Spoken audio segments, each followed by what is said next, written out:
Did you know that Family Guy was actually canceled twice by Fox and nearly became lost media forever? Or that Seth MacFarlane almost died in the September 11th attacks but missed his flight because of a hangover? Welcome to the bizarre, twisted, and absolutely fascinating world of Family Guy lore that most fans have never heard about. I'm talking about secrets so wild that they make the show's most outrageous episodes look tame by comparison. We're diving deep into the creation myths, the behind-the-scenes drama, the near-death experiences, and the corporate battles that shaped one of television's most controversial animated series. Trust me, by the end of this video, you'll never watch Family Guy the same way again. Let's start with something that will blow your mind. Seth MacFarlane, the creator and voice of Peter Griffin, Brian, and Stewie, was supposed to be on American Airlines Flight 1-1 on September 11th, 2001. That's right, the same flight that crashed into the North Tower of the World Trade Center. But here's the crazy part. He overslept because he was hungover from a party the night before and his travel agent had given him the wrong departure time. If he had made that flight, Family Guy would never have existed beyond its first season, and animation history would be completely different. But that's just the beginning of this incredible story. Family Guy has one of the most bizarre resurrection tales in television history. The show premiered in 1999 and was actually performing decently in the ratings, but Fox kept moving it around to different time slots. You know how networks love to do that, right? Well, they moved it so many times that viewers couldn't keep track of when it was on. Eventually, Fox canceled it in 2002 after just 3 seasons. Here's where it gets interesting, though. While the show was dead on television, something magical was happening in the afterlife. Adult Swim picked up the syndication rights and started airing reruns late at night. College students and young adults discovered the show and fell in love with it. At the same time, DVD sales were going through the roof. The first season DVD became one of the best-selling TV show DVDs of all time, and suddenly Fox realized they had made a massive mistake. So in 2005, Fox did something almost unprecedented in television history. They brought back a canceled show based purely on DVD sales and cable reruns. Family Guy became the first show ever to be revived solely because of its success in syndication and home video. It was like watching a TV show literally rise from the dead. But the resurrection story gets even weirder. When Fox brought the show back, they didn't just order a few episodes to test the waters. They ordered 53 new episodes right off the bat. That's an enormous vote of confidence for a show that had already been canceled once. Seth MacFarlane suddenly went from unemployed animator to one of the most powerful people in Hollywood practically overnight. Now let's talk about the creative origins of the show, because they're absolutely fascinating. Seth MacFarlane created Family Guy when he was just 24 years old, fresh out of the Rhode Island School of Design. But here's what most people don't know. The show was originally pitched as a much more traditional family sitcom. The early concepts were way more grounded and realistic than what we ended up with. The character of Peter Griffin was originally going to be much more like a typical TV dad, still bumbling and overweight, but not the complete psychopath we know and love today. Stewie wasn't even going to be particularly smart or evil in the original concept. He was just going to be a regular baby with maybe slightly advanced vocabulary. Brian was going to be a normal dog who occasionally made witty observations but wasn't going to be a full conversation partner for the family. What changed everything was Seth MacFarlane's love of old Hollywood and classic animation. He grew up watching Looney Tunes, Tom and Jerry, and classic Disney cartoons, and he wanted to bring that level of visual comedy and surreal humor to primetime television. The problem was that most networks were terrified of anything too weird or experimental. Fox, however, was in a unique position in the late 90s. The Simpsons had proven that animated shows could work in prime time, but Fox was still considered the edgy, rebellious network. They were willing to take risks that ABC, CBS, and NBC would never consider. So when Seth pitched his cartoon about a dysfunctional family in Rhode Island, Fox was intrigued enough to order a pilot. The pilot episode is actually incredibly different from the show we know today. The animation style was cruder, the jokes were more straightforward, and the characters hadn't yet developed their extreme personalities. If you watch that original pilot, you can barely recognize it as the same show. It's like looking at baby photos of a celebrity. You can kind of see the resemblance, but it's clearly a work in progress. One of the most fascinating aspects of Family Guy's development is how the characters evolved over time. Take Stewie, for example. In the early seasons, he was genuinely trying to kill Lois and take over the world. His evil schemes were the driving force behind many episodes. But as the show went on, the writers realized that Stewie was funnier when he was dealing with more relatable problems, like sexuality, relationships, and growing up. This evolution wasn't accidental. It reflected Seth MacFarlane's own growth as a writer and person. When he created Stewie, MacFarlane was a young, single guy who thought evil baby plots were hilarious.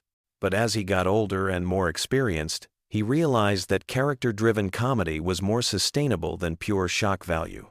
The same thing happened with Brian. Originally, he was just the voice of reason in the Griffin household, the one sane character who could comment on everyone else's craziness. But over time, the writers started exploring Brian's flaws and insecurities, turning him into one of the most complex characters on television. His pretentiousness, his failed writing career, his drinking problem, all of these traits developed organically as the show matured. Speaking of character development, let's talk about some of the inspiration behind the Griffin family. Peter Griffin was actually based on a security guard that Seth MacFarlane worked with during a summer job. The guy was loud, obnoxious, and completely inappropriate, but somehow lovable at the same time. MacFarlane found himself fascinated by how someone could be so offensive yet still maintain friendships and a family. Lois was inspired by MacFarlane's own mother, but also by the classic TV mom archetype. The twist was making her come from a wealthy family, which allowed the writers to explore themes of class and privilege. It also gave them an excuse to put the Griffins in situations they normally couldn't afford, like fancy parties and expensive vacations. The supporting characters have equally interesting origins. Glenn Quagmire was originally supposed to be a minor character who appeared in maybe 1 or 2 episodes, but Seth MacFarlane's voice performance was so distinctive and memorable that the writers kept bringing him back. The giggity giggity catchphrase wasn't even scripted. MacFarlane improvised it during recording, and everyone thought it was so funny that they made it Quagmire's signature sound. Cleveland Brown started as a simple background character, but MacFarlane realized that having a calm, reasonable neighbor made Peter's craziness even funnier by contrast. The character became so popular that he eventually got his own spin-off show, though that's a whole other story of corporate politics and creative struggles. One of the most controversial aspects of Family Guy is its use of cutaway gags, those random flashbacks that have nothing to do with the main plot. Some critics hate them, calling them lazy writing and cheap laughs. But here's the thing. Those cutaways were actually inspired by some of the most sophisticated comedy ever created. Seth MacFarlane grew up watching Monty Python's Flying Circus, and he was fascinated by how the Pythons would interrupt their sketches with completely random animations and non sequiturs. He also loved the Marx Brothers movies, where the plot would screech to a halt for a musical number or a bizarre comedy bit that had nothing to do with anything else. The cutaway gags serve a specific purpose in Family Guy's comedy structure. They allow the writers to do jokes that would be impossible within the constraints of a normal sitcom plot. Want to make fun of a celebrity or reference an obscure movie? Just have Peter say, "This reminds me of the time I," and cut to whatever crazy scenario you can imagine. But here's something most fans don't realize. Many of those cutaways are actually incredibly expensive to produce. Each one requires new character designs, new backgrounds, new voice acting, and sometimes even new music. A single 30-second cutaway can cost more to animate than an entire scene of regular dialogue.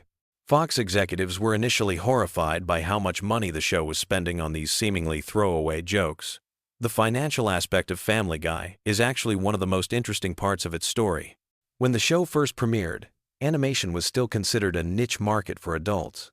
The Simpsons was successful, but it was seen as a unique exception rather than proof that there was a broader market for animated comedy.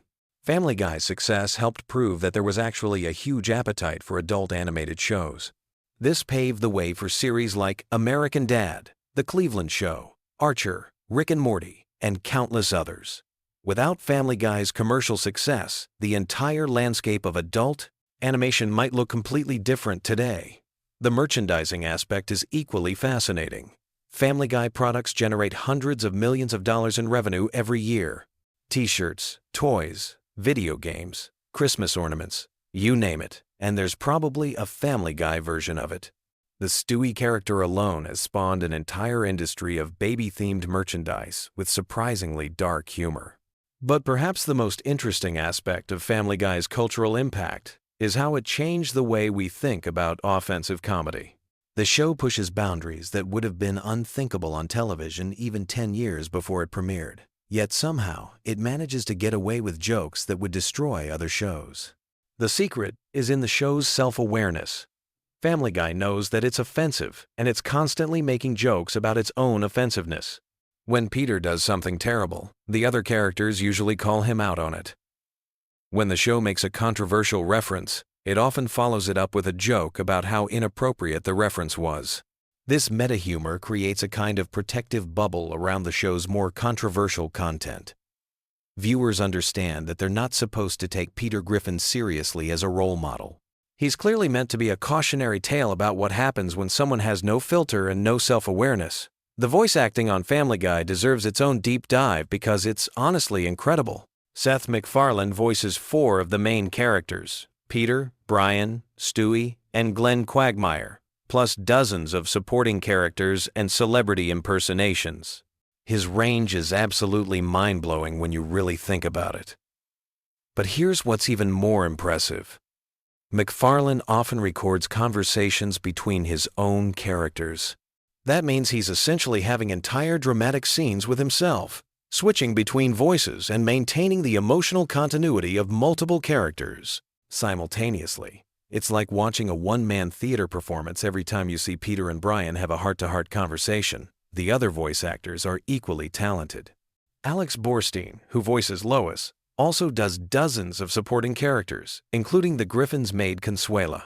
Mila Kunis took over the voice of Meg after the first season, and her performance evolved from simple teenager dialogue to some of the show's most emotionally complex moments. Seth Green voices Chris Griffin, and his portrayal perfectly captures that awkward teenage energy.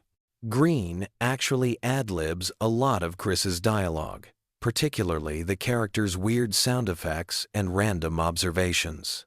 Many of Chris's funniest moments come from Green just improvising during recording sessions. The show's relationship with Fox has always been complicated and fascinating. On one hand, Family Guy makes enormous amounts of money for the network. On the other hand, it constantly creates controversy and pushes the boundaries of what's acceptable on broadcast television. There have been numerous instances where Fox executives have asked the writers to tone down certain jokes or storylines. Sometimes the writers comply, but often they find creative ways to work around the censorship.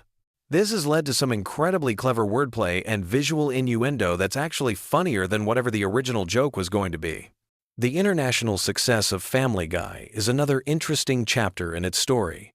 The show airs in dozens of countries around the world, and each market has its own unique censorship challenges. Some countries cut entire scenes, while others dub over offensive dialogue with completely different jokes. In some markets, Stewie's sexuality is completely removed from his character arc. In others, references to religion or politics are heavily edited. This has created dozens of different versions of the show, each tailored to local sensitivities and cultural norms. Looking at Family Guy's legacy today, it's clear that the show fundamentally changed television comedy. It proved that audiences were hungry for more experimental, boundary-pushing content. It showed that animation could be a vehicle for sophisticated adult humor, not just children's entertainment. The show also pioneered many techniques that are now standard in comedy writing. The use of pop culture references as comedic shorthand, the mixing of high and low culture, the willingness to completely abandon plot for the sake of a good joke. These are all techniques that you can see in countless comedies today. But perhaps most importantly, Family Guy proved that television shows could have multiple lives. The fact that it survived cancellation and came back stronger than ever showed other creators that there were new paths to success beyond traditional network approval. As we wrap up this deep dive into Family Guy lore, it's worth noting that the show is still evolving and changing. Seth MacFarlane has stepped back from day-to-day involvement to focus on other projects, but the show continues under new leadership. Each season brings new controversies, new characters, and new ways to push the boundaries of what's possible on television. Whether you love it or hate it, Family Guy has left an indelible mark on popular culture. It's a show that dared to be different, survived multiple attempts to kill it, and emerged as one of the most successful and influential comedies of the modern era. And honestly, that's pretty giggity if you ask me. Did you know that Family Guy was actually dead and buried for 3 entire years? And when it came back from the grave, it changed television forever in ways you probably never realized? Stick around because what I'm about to tell you about the hidden depths of Family Guy will completely change how you see this seemingly simple cartoon. Most people think Family Guy is just random jokes and cutaway gags. But there's a secret layer of storytelling, hidden references, and behind-the-scenes drama that would make your head spin.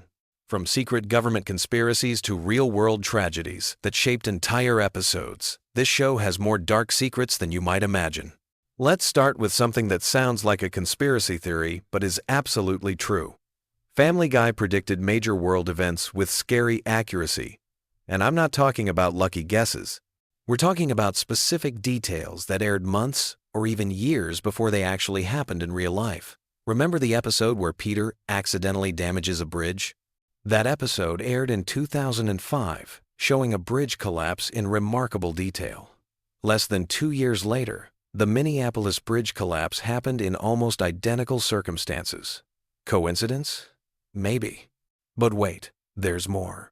The show also depicted airport security scenarios that became reality after major policy changes. Episodes showing specific security procedures aired before those exact procedures were implemented in real airports. Either Seth MacFarlane is a time traveler, or the writers were paying very close attention to patterns most people missed. But here's where it gets really weird. The show once depicted a very specific type of terrorist attack involving planes, and this aired before certain real-world events that I can't get too detailed about without this video getting demonetized. The point is, Family Guy wasn't just making random jokes about current events. They were somehow tapping into the collective unconscious of what was coming next.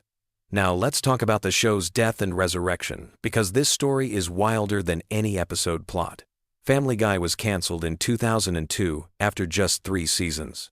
Fox executives thought it was done forever, but here's what they didn't expect. The DVD sales went absolutely insane. People were buying Family Guy DVDs like crazy, and more importantly, Adult Swim started running reruns that pulled in massive ratings. Fox realized they had made a huge mistake. The show wasn't just popular. It was building a cult following that was growing stronger every day it was off the air. When Family Guy came back in 2005, something had fundamentally changed. The writers knew they had been given a second chance, and they went absolutely wild with it. The humor got darker, the references got more obscure, and they started breaking the fourth wall in ways that no animated show had ever done before. But here's the part that most fans don't know. The cancellation and resurrection created a split personality within the show itself. There's pre-cancellation Family Guy and post-cancellation Family Guy, and they're almost like 2 different shows entirely. Pre-cancellation Family Guy was more grounded. Sure, it was weird, but the characters felt like real people with real problems. Post-cancellation Family Guy became something else entirely. It became a commentary on television itself. A show that was constantly aware it was a show. This shift created what television historians now call the meta-revolution. Family Guy showed other animated shows that you could break every rule, reference your own existence, and make fun of the very network that pays you and still be successful. South Park, Rick and Morty, and countless other shows followed this blueprint. Speaking of breaking rules, let's talk about the episodes that almost didn't make it to air. There's a whole vault of Family Guy content that was deemed too controversial, too dark, or too legally problematic to broadcast. Some of these episodes have become legendary among fans who have never seen them. One infamous episode dealt with a real-world tragedy in such a specific way that it would have caused massive backlash. The episode was fully animated, voiced, and scored, but it was pulled at the last minute. Only a handful of people have ever seen it, and they're bound by non-disclosure agreements. Another banned episode featured a storyline that involved real political figures in scenarios that would have caused international incidents. The legal department shut it down so hard that even mentioning specific details could result in lawsuits. But here's what's fascinating about these banned episodes. They show just how far Seth MacFarlane and his team were willing to push boundaries. They weren't just making a cartoon. They were conducting social experiments to see what society would tolerate. This brings us to one of the most interesting aspects of Family Guy lore: the show's relationship with censorship and standards. Every episode that makes it to air represents hundreds of battles fought behind the scenes between the writers and network executives. The writers developed an elaborate system for getting controversial content past the censors. They would intentionally include material they knew would be rejected, so that when they fought to keep the stuff they really wanted, it would seem reasonable by comparison. It's psychological warfare disguised as comedy writing. This strategy works so well that other shows started copying it. The Family Guy approach to dealing with censorship became the industry standard for pushing boundaries on television. Now let's dive into the character origins, because the backstories of these characters are way darker and more complex than you'd expect from a comedy show. Peter Griffin wasn't always the lovable idiot we know today. In early concept art and scripts, he was genuinely disturbing, almost psychopathic in his behavior. The writers had to gradually soften Peter's character because test audiences found him genuinely unlikable. But traces of that original darker Peter still show up in certain episodes, creating this weird cognitive dissonance where you're laughing at someone who, if you really think about it, should probably be in prison. Stewie's character evolution is even more interesting. He was originally conceived as a pure villain, a baby bent on world domination with no redeeming qualities. But as the show progressed, the writers started exploring what would make a baby want to destroy everything, and they discovered something profound about childhood trauma and family dynamics. The gradual softening of Stewie from villain to complex character represents one of the most sophisticated character development arcs in television comedy. But it happens so slowly that most viewers didn't even notice it was happening. Brian's character might be the most tragic of all. He represents the writer's own struggles with depression, alcoholism, and the feeling of being trapped in a life that doesn't match your dreams. Every time Brian has an existential crisis, it's the writers working through their own psychological issues on screen. This is why Brian's temporary death hit fans so hard. It wasn't just killing off a character, it was the writers symbolically killing off the part of themselves that they saw in Brian. When they brought him back, it represented their own decision to keep fighting through depression and creative frustration. The show's relationship with its own success is another layer of complexity that most fans miss. Family Guy became so popular that it started influencing real-world culture, but this success created a feedback loop that began changing the show itself. References to Family Guy started showing up in other TV shows, movies, and even news broadcasts. Politicians started making Family Guy references in speeches. The show went from commenting on culture to actually shaping culture, and this shift is reflected in the later seasons. The writers became increasingly aware that they were creating cultural touchstones, and this awareness changed how they approached comedy. Jokes that might have been throwaway gags in early seasons became carefully crafted cultural commentary in later seasons. This evolution created what media scholars call the recursive effect, where a piece of media becomes so influential that it starts commenting on its own influence. Family Guy didn't just break the fourth wall, it demolished the entire theater. Let's talk about the real-world consequences of Family Guy's cultural impact. The show has been credited with changing how people communicate, particularly in how they use pop culture references in everyday conversation. Before Family Guy, pop culture references in conversation were usually recent and obvious. After Family Guy, people started making increasingly obscure references, creating entire conversations that were essentially elaborate chains of cultural callbacks. This changed how humor works in social situations. The show also influenced how other media uses cutaway gags and non sequiturs. Everything from commercials to political campaigns started using Family Guy-style random humor to grab attention and create memorable moments.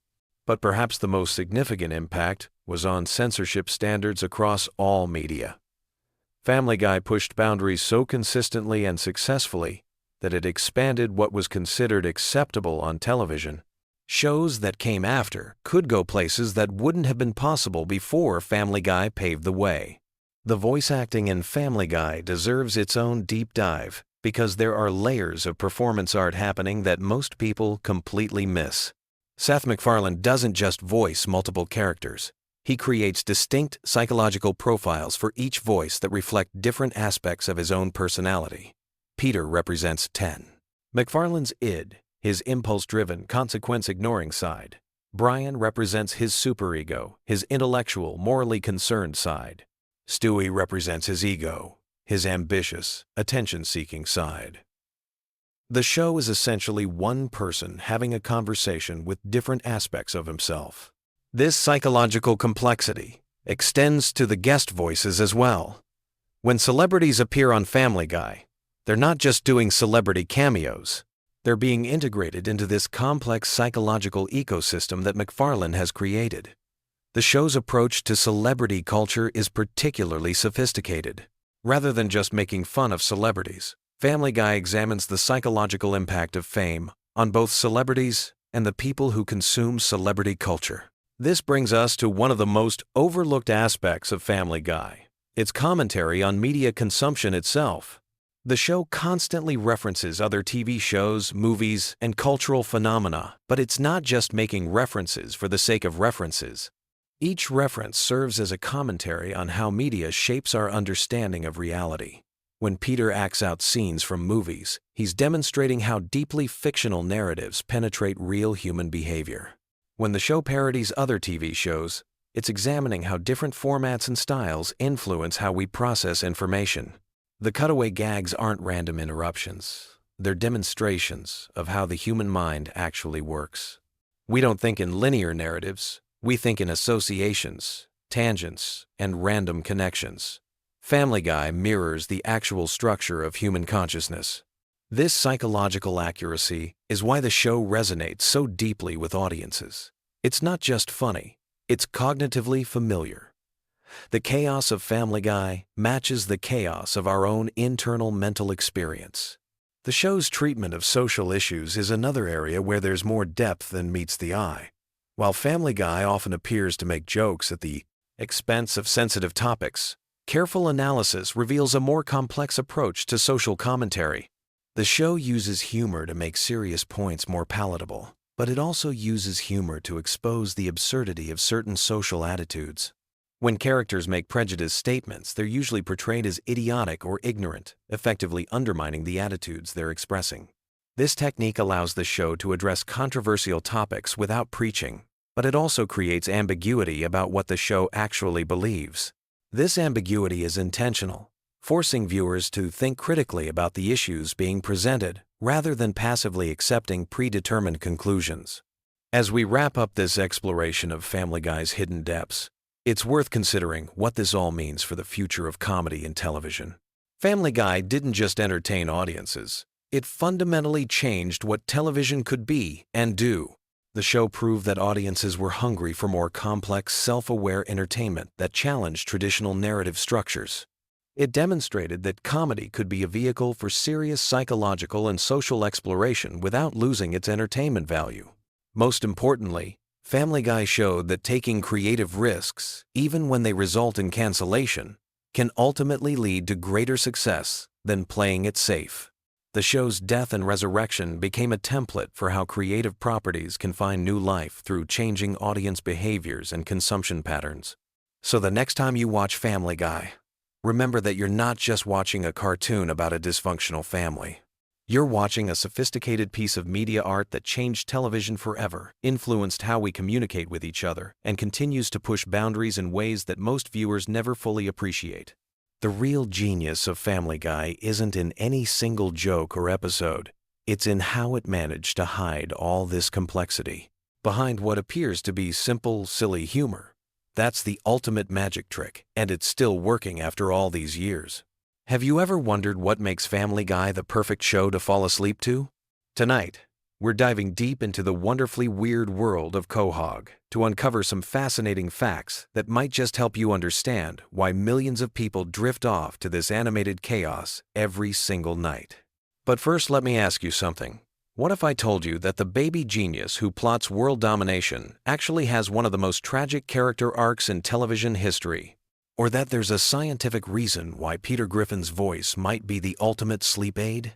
Stick around, because by the end of this video, you'll never look at your bedtime Family Guy marathon the same way again. Let's start with something that'll blow your mind. Stewie Griffin, that diabolical infant with the posh British accent, wasn't always the character we know today. In the original concept, he was supposed to be much darker and more sinister.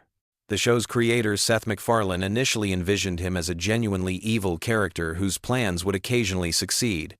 But here's the fascinating part that most fans don't realize. Stewie's entire personality is built on a foundation of insecurity and loneliness that makes him oddly relatable, especially during those late-night viewing sessions when you're feeling a bit isolated yourself. The genius baby's accent tells us everything we need to know about human psychology. In one of the show's most revealing moments, Stewie admits in therapy that his British accent is completely fake.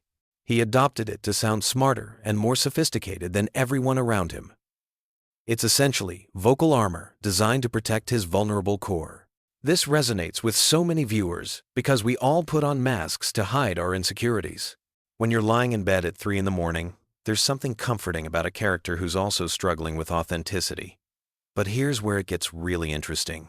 The show deliberately keeps it ambiguous whether other characters can actually understand Stewie. Sometimes they respond to him. Sometimes they completely ignore his elaborate monologues about world domination. This creates a dreamlike quality that perfectly mirrors the state between waking and sleeping. Your brain doesn't have to work too hard to follow rigid logic because the show itself operates on dream logic. Speaking of dream logic, let's talk about the show's relationship with time and reality. Family Guy is famous for its cutaway gags that transport viewers to completely different scenarios mid-episode. One moment Peter is arguing with Lois about dinner. The next moment we're watching a historical flashback about Napoleon's bathroom habits. These rapid shifts in context actually mimic the way our minds work when we're falling asleep, jumping from thought to thought without linear connection. The show's approach to continuity is another sleep-inducing factor. Characters die and come back to life, major events get completely forgotten by the next episode, and the family somehow never ages despite running for over 2 decades. This lack of consequences creates a safe space for your mind. You don't need to worry about emotional investment or following complex storylines. It's mental comfort food. Now let's examine the voice acting, because this is where the science gets really interesting. Seth MacFarlane voices multiple main characters, including Peter, Brian, and Stewie. The consistency of hearing the same vocal patterns creates a subconscious sense of familiarity and safety. Peter's voice in particular has a rhythmic, almost hypnotic quality that many sleep specialists would recognize as naturally soothing. The slight nasal tone and steady pacing can actually help regulate breathing patterns. Brian Griffin represents something unique in the Family Guy universe. As the talking dog who serves as the show's voice of reason, he often delivers philosophical observations and cultural commentary. But here's what makes him perfect for sleep viewing. His conversations with Stewie frequently dive into existential topics without becoming too heavy or anxiety-provoking. They discuss the meaning of life, mortality, and purpose in ways that feel profound but never overwhelming. It's like having a gentle philosophical discussion as you drift off to sleep. The show's approach to controversial topics is surprisingly sophisticated when you analyze it from a sleep psychology perspective. While Family Guy is known for pushing boundaries, it does so in such an over-the-top way that it becomes almost cartoonish rather than genuinely disturbing. This allows viewers to process difficult subjects without the emotional intensity that would keep them awake. It's social commentary wrapped in enough absurdity to feel safe. Let's dive into the Griffin family dynamics, because they reveal something fascinating about comfort viewing. Despite all their dysfunction, the family always comes back together by the end of each episode. Peter might do something incredibly stupid. Lois might lose her temper. Meg might face another humiliation, but they remain a unit. This predictable structure provides emotional security. No matter how chaotic things get, you know everything will essentially reset by the next episode. The show's treatment of Meg Griffin deserves special attention. As the perpetually misunderstood teenager who faces constant rejection and ridicule, She represents the part of ourselves we're most insecure about. But the show's portrayal of her suffering is so exaggerated that it becomes therapeutic rather than depressing. It's like having your own adolescent anxieties reflected back to you in such an extreme way that they lose their power to hurt you. Chris Griffin, the dim-witted but kind-hearted son, provides another layer of comfort. His innocence and genuine sweetness create moments of unexpected warmth throughout the show. When everything else is cynical and sarcastic, Chris offers glimpses of pure, uncomplicated emotion. These moments work like pressure valves, releasing tension just when the cynicism might become overwhelming. The show's relationship with pop culture creates a unique viewing experience that's perfect for repeat watching.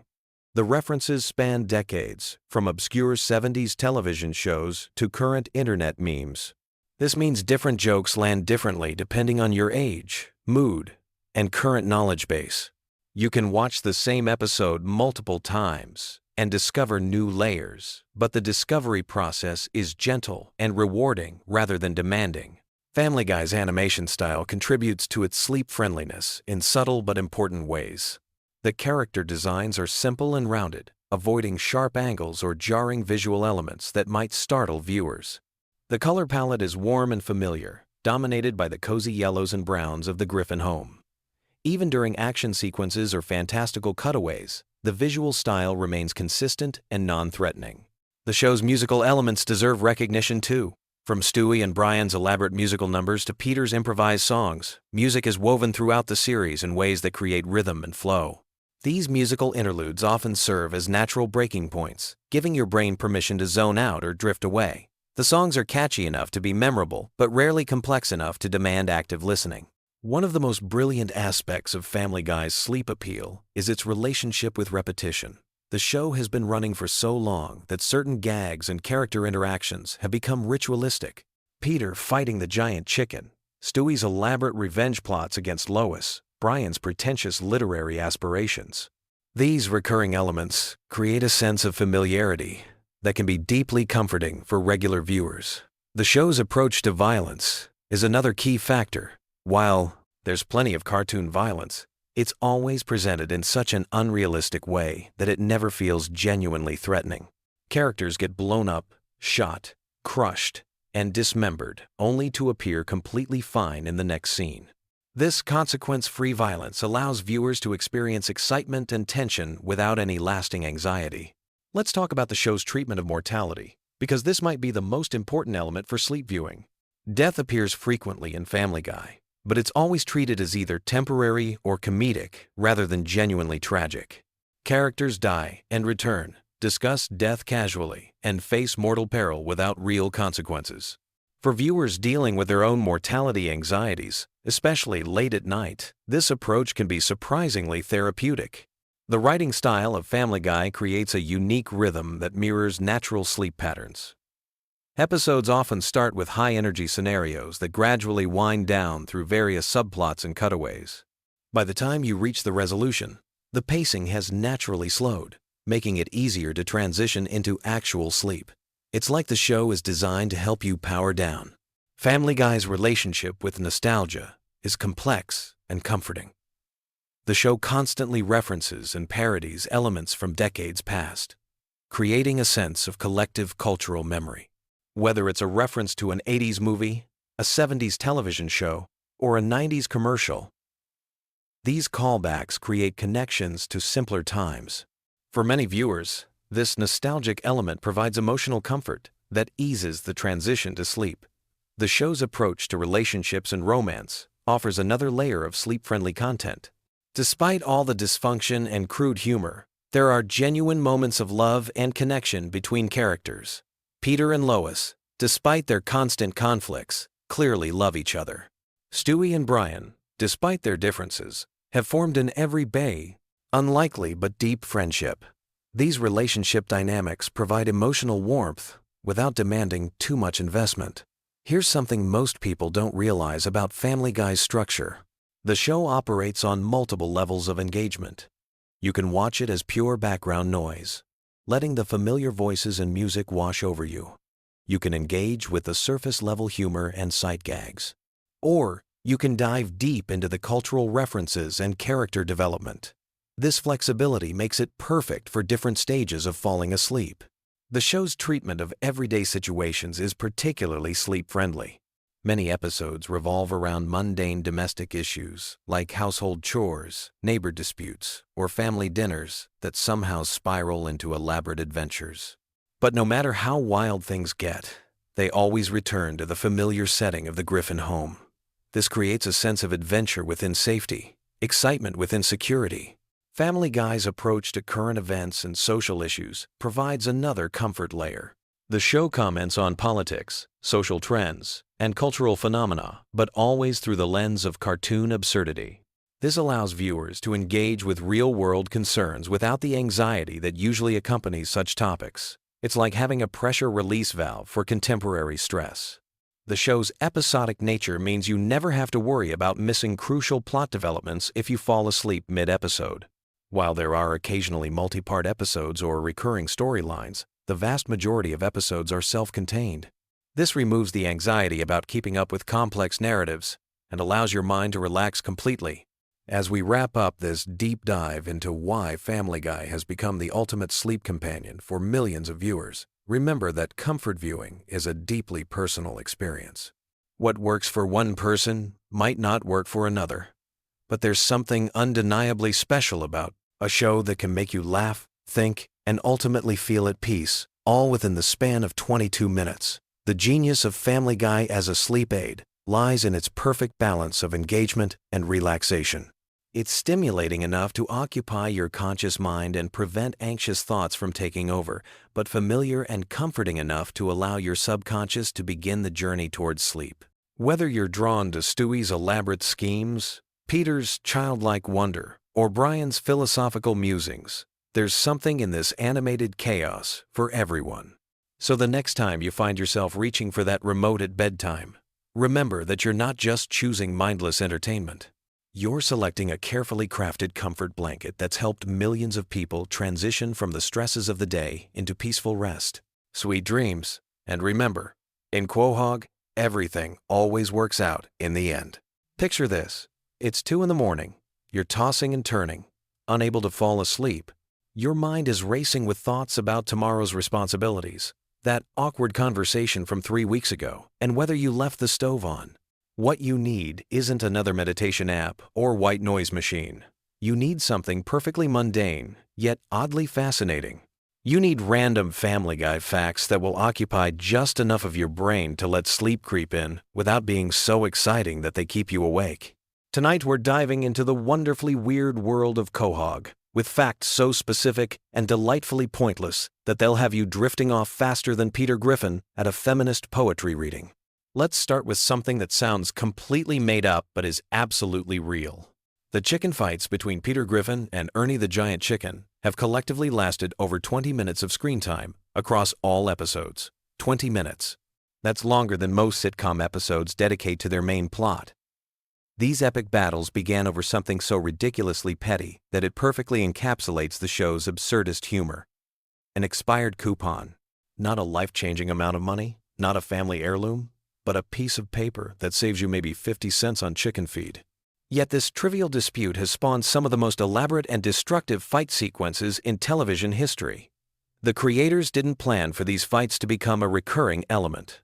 The first chicken fight was supposed to be a one-off gag, but audience response was so positive that it became a signature element of the show. Each subsequent battle had to top the previous one in terms of scope and destruction. They've fought in the streets, crashed through buildings, battled in the sky, and even taken their conflict underwater. The animators spend weeks choreographing these sequences, treating them with the same attention to detail that major studios reserve for blockbuster action films. Here's something that might surprise you about the show's production process. Every episode of Family Guy requires approximately 15,000 individual drawings. In the digital age, this seems almost quaint, but the show maintains a hand-drawn aesthetic that demands incredible attention to detail. Each character's movement, each facial expression, each background element starts as a pencil sketch. The animators have developed shortcuts and techniques over the years, but the fundamental process remains surprisingly labor-intensive. The voice actors record their lines before any animation begins. which means the animators have to match the drawings to the vocal performances rather than the other way around. This creates some interesting challenges. Seth MacFarlane voices multiple characters, and he often has conversations with himself during recording sessions. The sound engineers have become experts at seamlessly blending these multi-character performances, creating the illusion that Peter, Brian, and Stewie are actually in the same room talking to each other. Speaking of voices, here's a fact that demonstrates just how integral Seth MacFarlane is to the show's DNA. He voices 4 main characters, plus dozens of recurring characters and one-off personalities. When he temporarily stepped back from the show to focus on other projects, the producers seriously considered ending Family Guy rather than recasting his roles. They eventually found ways to work around his reduced availability, but it highlighted how deeply connected the show is to MacFarlane's specific vocal talents and comedic sensibilities. The show's relationship with censorship has produced some genuinely bizarre situations over the years. There are jokes that were cut from the television broadcast but restored for DVD releases, creating alternate versions of episodes that exist in different formats. Some episodes have different running times, depending on where and how you watch them. The censors have made requests that seem arbitrary to outside observers. Violence is often acceptable, but certain types of language or visual gags get flagged for removal. This has led to some creative workarounds by the writing team. They've developed a sort of code for getting controversial material past the censors. Sometimes they'll include an extremely offensive joke that they know will be rejected, making their actually intended joke seem mild by comparison. It's a psychological negotiation tactic that has become part of their standard writing process. Here's something that sounds like trivia, but actually reveals something profound about how the show is made. The writer's room keeps a collection of rejected joke ideas that they call the too weird pile. These aren't jokes that are too offensive or inappropriate, but rather concepts that are so strange or specific that they don't fit into any episode. Occasionally, they'll build an entire storyline around one of these orphaned ideas, which explains why some episodes feel like fever dreams that shouldn't work but somehow do. The show's approach to celebrity cameos is more strategic than it might appear. When famous people appear as themselves, they're usually playing exaggerated versions of their public personas rather than trying to seem likable or relatable. The writers deliberately lean into whatever characteristic or controversy that celebrity is known for, creating appearances that feel more like roasts than typical guest spots. This approach has occasionally caused problems when celebrities change their minds about how they want to be portrayed, leading to last-minute script changes or even canceled episodes. Family Guy's relationship with its own continuity is fascinatingly inconsistent.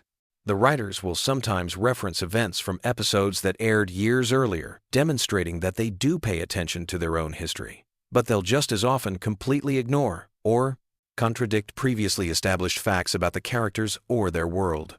This isn't laziness or poor planning, but rather a deliberate choice to prioritize individual episode quality over series-long consistency. The animation team has developed a visual shorthand for different types of scenes that regular viewers might not consciously notice but definitely feel. Flashback sequences use slightly different color palettes and animation techniques. Dream sequences have their own visual language. Even the way characters move changes depending on whether a scene is meant to be realistic or cartoonish within the show's already cartoonish world. Here's a production detail that reveals how much thought goes into seemingly throwaway moments. Background characters and crowd scenes aren't just randomly generated. The animators create specific individuals with their own implied backstories, even though these characters might only appear for a few seconds. They've developed a whole population of Quahog residents who appear in multiple episodes, creating an illusion of a lived-in community, even though most viewers would never consciously recognize these recurring background players. The show's musical numbers require a completely different production pipeline from regular episodes. They start with Seth MacFarlane or other musically inclined staff members creating rough recordings of the songs. Then professional arrangers develop full orchestrations. The voice actors record their vocals to these arrangements. Only after all the music is complete do the animators begin creating visuals to match. This process can take months for a single musical sequence, which explains why these segments often feel more polished and elaborate than the surrounding episode. Family Guy's approach to holiday episodes reveals something interesting about how the writers view their own show. They treat holiday specials as opportunities to experiment with different formats or storytelling techniques. Rather than simply plugging their characters into traditional holiday scenarios, Christmas episodes might be musicals, Halloween episodes might be horror parodies, and so on. This keeps the show from falling into the predictable patterns that plague many long-running series. The show's merchandise presents some unique challenges because of how the characters are designed. Peter Griffin's proportions don't translate well to three-dimensional objects, leading to action figures and toys that look subtly wrong. The merchandising team has had to develop modified character designs specifically for products, creating versions of the characters that maintain their essential appearance while being more practically manufacturable. Here's something that demonstrates the show's attention to detail in unexpected areas. The writers have created complete backstories for characters who have never appeared on screen. They know the names and personalities of Brian's parents, even though this information has never been relevant to any episode. They've developed detailed histories for minor recurring characters that extend far beyond anything that's ever been shown. This background work helps maintain consistency in how these characters behave, even when they're only making brief appearances. The show's relationship with its own spin-offs created some interesting continuity challenges. When the Cleveland show was in production, storylines had to be coordinated between writing teams to ensure that Cleveland's appearances on Family Guy didn't contradict what was happening on his own show. This led to some awkward scheduling situations where episodes had to be rewritten or delayed to maintain consistency across both series. Family Guy's approach to celebrity deaths has evolved over the years in response to changing cultural sensitivities. Early episodes would sometimes include jokes about recently deceased public figures, but the writers now generally avoid this territory. Unless enough time has passed for such references to feel like historical commentary rather than current events humor. This self-imposed guideline has prevented some potentially awkward situations where episodes would have aired shortly after unexpected celebrity deaths. The show's animators have developed specialized techniques for different types of scenes that regular viewers probably don't notice but contribute to the overall viewing experience.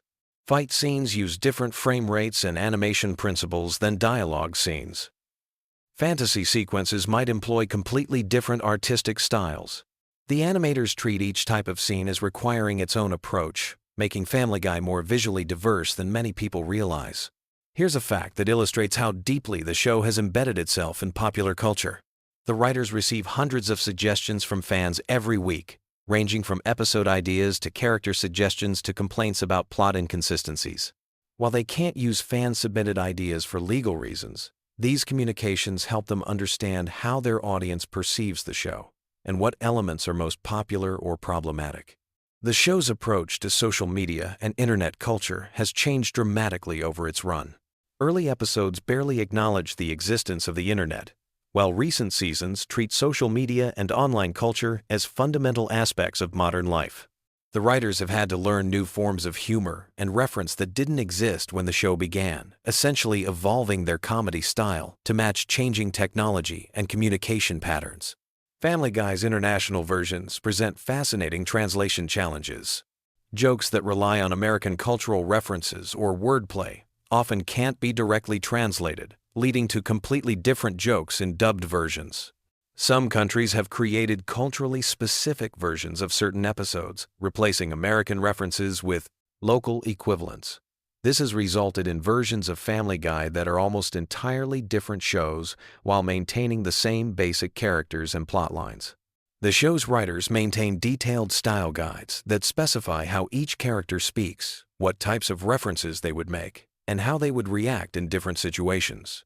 These guides help maintain consistency across different writers and ensure that characters don't drift too far from their established personalities.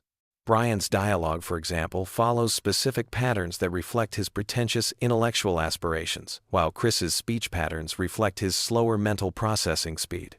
Here's something that reveals the show's commitment to its own absurdist logic. The writers have created internal rules for how the show's universe works that they follow even when these rules are never explicitly stated. They know how long it takes to travel between different locations in Quahog, which characters know each other, and what each character's financial situation is like. This background consistency helps ground even the most ridiculous storylines in something resembling reality. The show's merchandise licensing deals have created some genuinely strange products over the years. There have been Family Guy-themed everything from breakfast cereals to car accessories to wedding decorations. The licensing team has to consider whether each potential product fits with the show's brand, leading to some philosophical discussions about what Family Guy represents as a cultural entity beyond just a television program. Family Guy's approach to controversial topics has become more sophisticated over the years, moving from simple shock value toward more nuanced satirical commentary.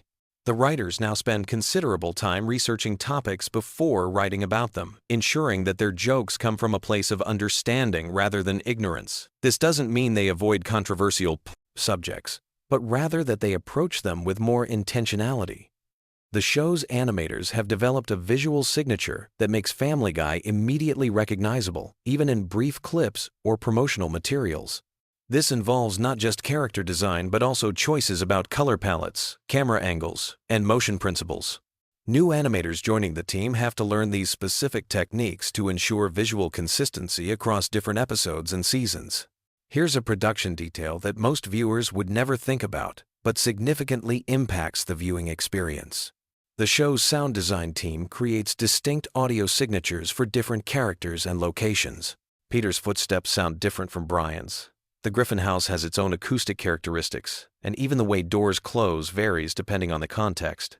These subtle audio cues help create the illusion of a consistent physical world, even though everything is animated. As you drift off to sleep tonight, remember that somewhere in the world, animators are drawing the next batch of Family Guy episodes, voice actors are recording dialogue for situations that don't exist, and writers are debating whether jokes about topics you've never considered are funny enough to include in a television show. The machinery of entertainment continues turning even while you rest, creating the content that will occupy your mind during tomorrow night's journey toward sleep. Sweet dreams. And remember that in the grand scheme of things, we're all just characters in someone else's animated universe, trying to make sense of the absurd situations we find ourselves in. Hey there, night owls and Family Guy fanatics. If you're settling in for some sleep but your brain is still buzzing, you've clicked on the perfect video. Tonight we're diving deep into the wonderfully weird world of Quahog, with some absolutely wild Family Guy facts that'll either lull you to sleep or keep you awake, pondering the bizarre genius of Seth MacFarlane's creation. Picture this scenario. You're lying in bed, eyes getting heavy, but your mind keeps wandering. Maybe you're thinking about that awkward conversation you had at work, or wondering why you ate that entire bag of chips for dinner. Well, forget all that mundane stuff because we're about to embark on a journey through 20 years of Family Guy madness that's guaranteed to give your brain something much more entertaining to chew on. Let's start with something that might surprise you about the show's origins. When Seth MacFarlane first pitched Family Guy, he was just 24 years old and working at Hanna-Barbera. The network executives were so impressed with his 15-minute pilot that they ordered the series on the spot. But here's the kicker. MacFarlane had never actually run a television show before. He was essentially handed the keys to a multi-million-dollar production with zero experience as a showrunner. Talk about fake it till you make it. Speaking of MacFarlane, did you know he was supposed to be on one of the planes that hit the World Trade Center on September 11th? He had a ticket for American Airlines Flight 11, but overslept after a night of drinking and missed the flight by just 10 minutes.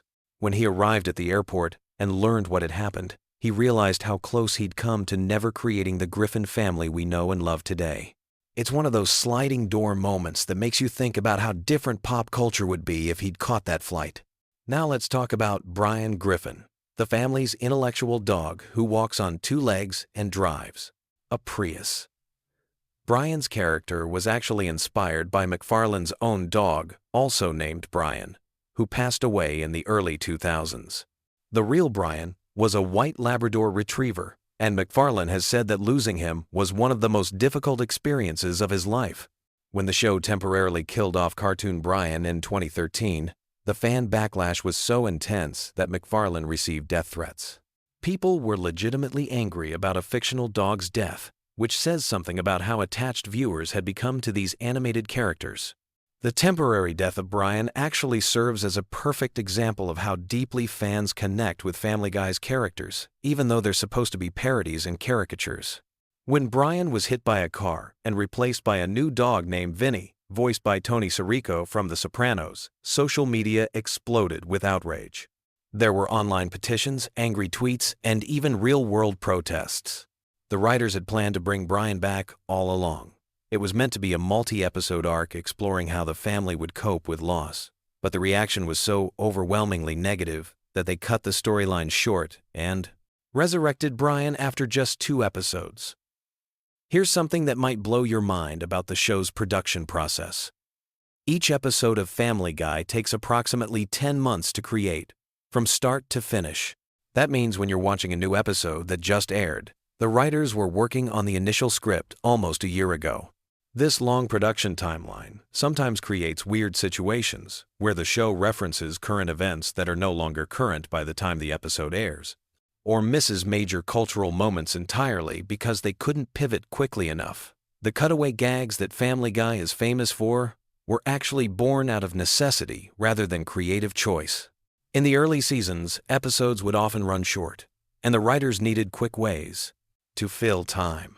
These random flashbacks and non-sequitur scenes were easy to animate and didn't require complex storytelling or character development. What started as a time-filling technique became the show's signature storytelling device, copied by countless other animated series. Let's dive into some character-specific weirdness. Stewie Griffin's distinctive football-shaped head wasn't originally intended to be football-shaped at all. McFarlane has said that Stewie's head design was meant to evoke a more oval, egg-like shape that would make him look unnatural and slightly alien. The football comparison only came up after the character was already established, and now it's impossible to unsee. Stewie's sexuality has been a topic of debate among fans for years, but McFarlane has given conflicting answers about whether the baby is gay, straight, or something else entirely. In some interviews, he suggested that Stewie is gay, while in others, he said the character is too young for sexual orientation to be relevant. The ambiguity seems to be intentional, allowing viewers to interpret the character however they want while keeping the writers free to take Stewie in any direction the story demands. Peter Griffin's voice is actually just Seth MacFarlane doing an impression of a security guard he knew growing up in Connecticut. The guard worked at the animation studio where MacFarlane interned during college, and he would do this exaggerated New England accent that MacFarlane found hilarious. Years later, when he needed a voice for Peter, he remembered that security guard and based the entire character's speech pattern on him. The show's relationship with censorship has always been complicated and fascinating. While Family Guy pushes boundaries constantly, there are still certain words and topics that are completely off-limits for broadcast television. The writers have developed an entire arsenal of creative workarounds, using sound effects, cutaways, and strategic editing to suggest things they can't show explicitly. Sometimes the censored version is actually funnier than what they originally wrote because the restrictions force them to be more creative. Cleveland Brown's spin-off series, The Cleveland Show, was actually planned before Family Guy was even renewed for its 4th season. MacFarlane and the writers knew they wanted to explore Cleveland's character more deeply, but they weren't sure Family Guy would survive long enough to make it happen. When the show came back from cancellation stronger than ever, they were able to move forward with Cleveland's solo series, though it only lasted 4 seasons before Cleveland returned to Quahog. The character of Meg Griffin has gone through more voice actress changes than any other main character on the show. Lacey Chabert voiced Meg for the 1st season and part of the 2nd, but left due to scheduling conflicts with her film career. Mila Kunis took over the role and has been playing Meg ever since, but many fans still don't realize there was ever a different voice actress. Interestingly, Kunis was only 15 when she started voicing Meg, making her younger than the character she was playing. Family Guy's cancellation and resurrection story is one of the most unusual in television history. The show was canceled after just 3 seasons due to low ratings, but DVD sales and syndication reruns on Adult Swim introduced it to a whole new audience. The ratings for the reruns were actually higher than the ratings for new episodes had been when the show first aired. This success convinced Fox to bring the show back, making Family Guy the first canceled series to be revived purely based on DVD sales and cable reruns. The show's animation style has evolved significantly over the years, though casual viewers might not notice the changes. Early episodes were animated using traditional cell animation techniques, while current episodes are created entirely using digital animation software. The digital process allows for more complex visual effects and faster production times, but some longtime fans argue that the hand-drawn episodes had a warmer, more organic feel. Here's something that might surprise you about the show's writing process. Despite Family Guy's reputation for random stream-of-consciousness humor, every single cutaway gag and non-sequitur moment is carefully planned and scripted. The writers spend weeks crafting these seemingly spontaneous moments, testing them with focus groups and refining them until they hit just the right note of absurdity. What feels effortlessly random is actually the result of meticulous preparation and timing. The character of Quagmire was originally going to be named Quahog, after the town where the Griffins live.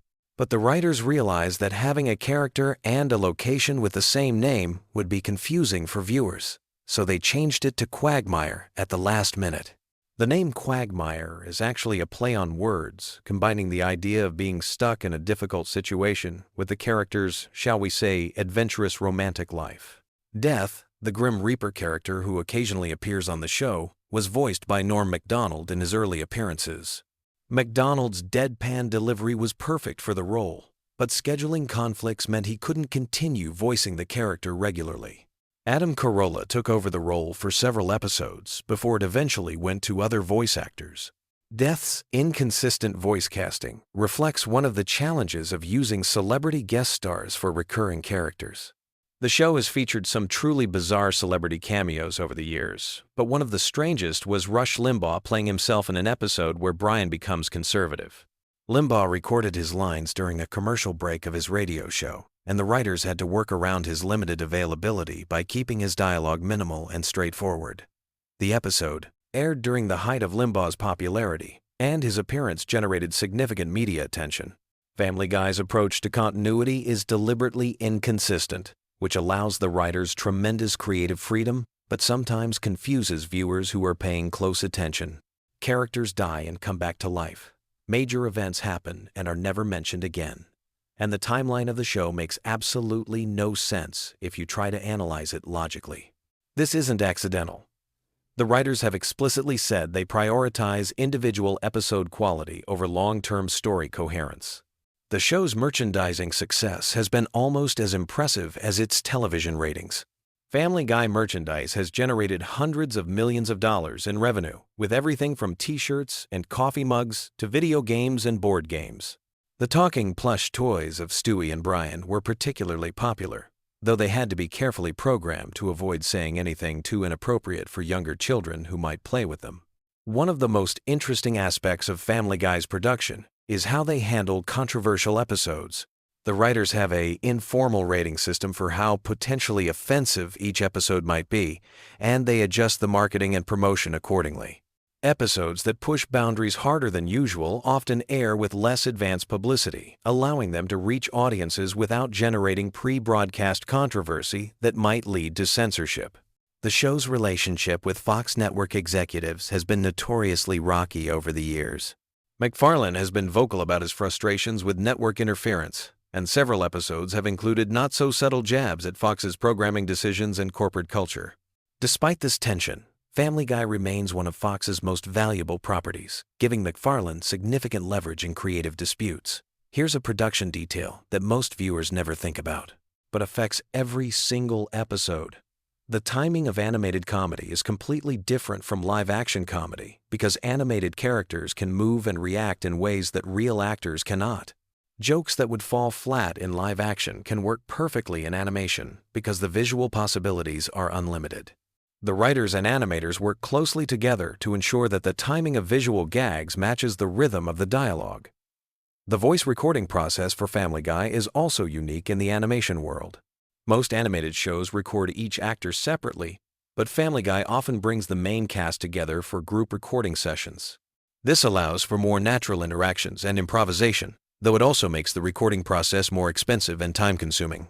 Seth MacFarlane voices multiple characters, so he sometimes has to have conversations with himself, switching between Peter, Brian, and Stewie within the same scene.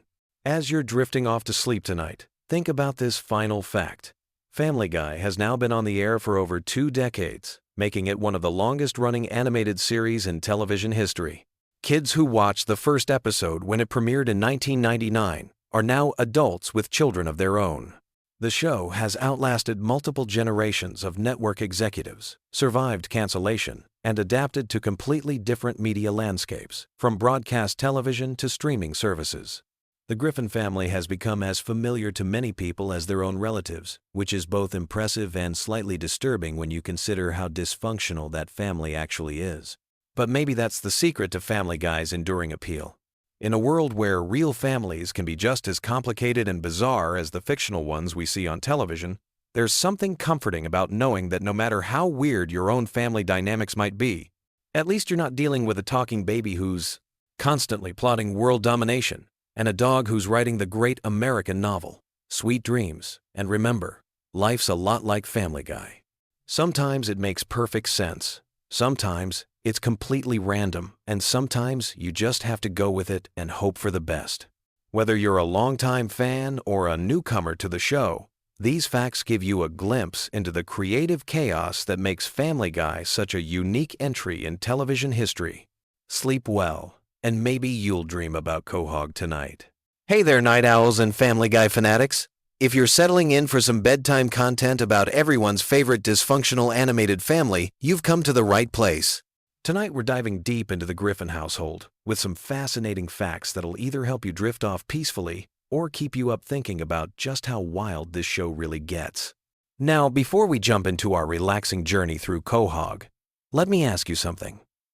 Have you ever really stopped to think about how Family Guy has been part of our lives for over 2 decades?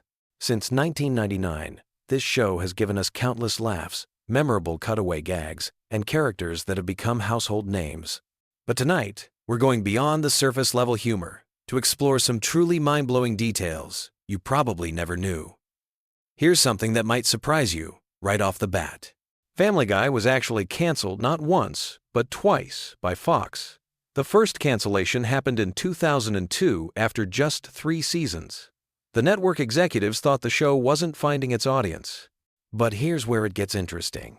Adult Swim picked up the reruns, and the show exploded in popularity. The DVD sales went through the roof, and suddenly Fox realized they had made a massive mistake. They brought it back in 2005, and it's been running ever since. Sometimes, the best things in life really do come back when you least expect them. Let's talk about the voice behind Stewie Griffin for a moment. Seth MacFarlane, the show's creator, originally based Stewie's voice on a combination of Rex Harrison from My Fair Lady and a generic posh English accent. But here's the fascinating part. MacFarlane has mentioned in interviews that Stewie's sexuality has always been deliberately ambiguous.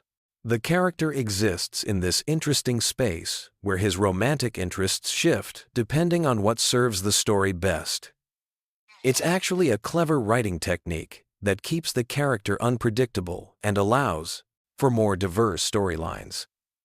Speaking of voices, did you know that Seth MacFarlane voices not just Stewie, but also Peter Griffin, Brian Griffin, Glenn Quagmire, Tom Tucker, and Carter Pewterschmidt? That's 6 major characters, all coming from one incredibly talented vocal performer. When you think about it, MacFarlane is essentially having conversations with himself in most scenes. The man has to switch between these distinct personalities, sometimes within the same sentence. It's like being a one-person theater troupe. Here's a production fact that'll blow your mind. Each episode of Family Guy takes approximately 10 months to complete, from initial concept to final product. The animation process alone requires hundreds of individual artists working on different aspects. Every single movement, facial expression, and background detail has to be hand-drawn and then digitally colored.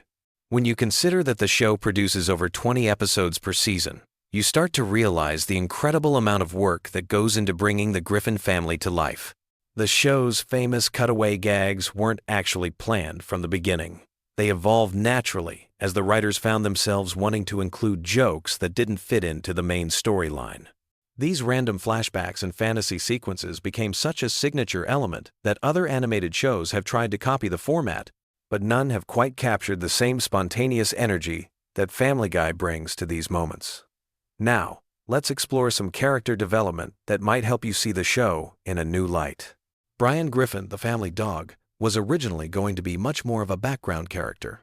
MacFarlane has said that Brian evolved into the show's voice of reason almost by accident. The writers kept finding themselves using Brian as a way to comment on Peter's more outrageous behavior, and gradually he became this intellectual counterpoint to the family's chaos. It's interesting how a character can grow beyond their original intended purpose. Here's something about the show's cultural impact that's worth pondering as you drift off tonight. Family Guy has been translated into dozens of languages and broadcasts in over 100 countries worldwide. But the cultural references and American humor don't always translate perfectly. International versions sometimes have to completely rewrite jokes or replace cultural references with local equivalents. Imagine trying to explain a 1,980 seconds American pop culture reference to someone in rural Japan. The localization teams for this show deserve serious recognition. The relationship dynamics within the Griffin family actually reflect a lot of real family psychology, despite all the absurd situations they find themselves in.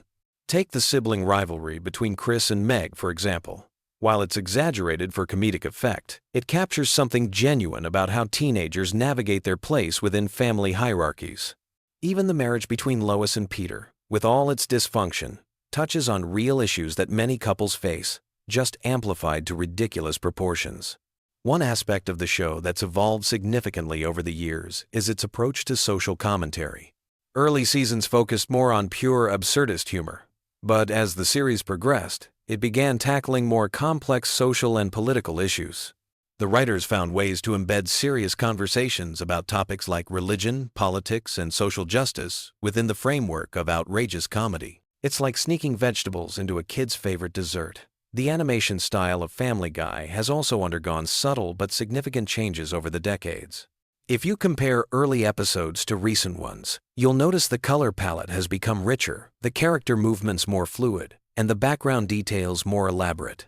Technology has allowed the animators to add layers of visual storytelling that weren't possible in the better show's early days.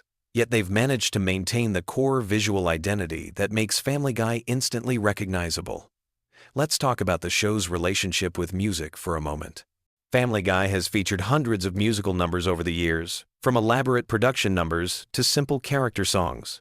Seth MacFarlane's background in musical theater heavily influences these sequences. Many of the songs are surprisingly well crafted from a musical standpoint, with proper verse-chorus structures and sophisticated orchestrations. Some episodes are essentially animated musicals disguised as sitcom episodes. Here's a fascinating detail about the show's writing process. The writer's room operates on a principle they call yes and, borrowed from improvisational comedy. When someone pitches an idea, no matter how outrageous, the group tries to build on it rather than shut it down immediately. This approach has led to some of the show's most memorable and bizarre moments. It's a reminder that creativity often flourishes when we suspend our initial judgment and let ideas develop naturally.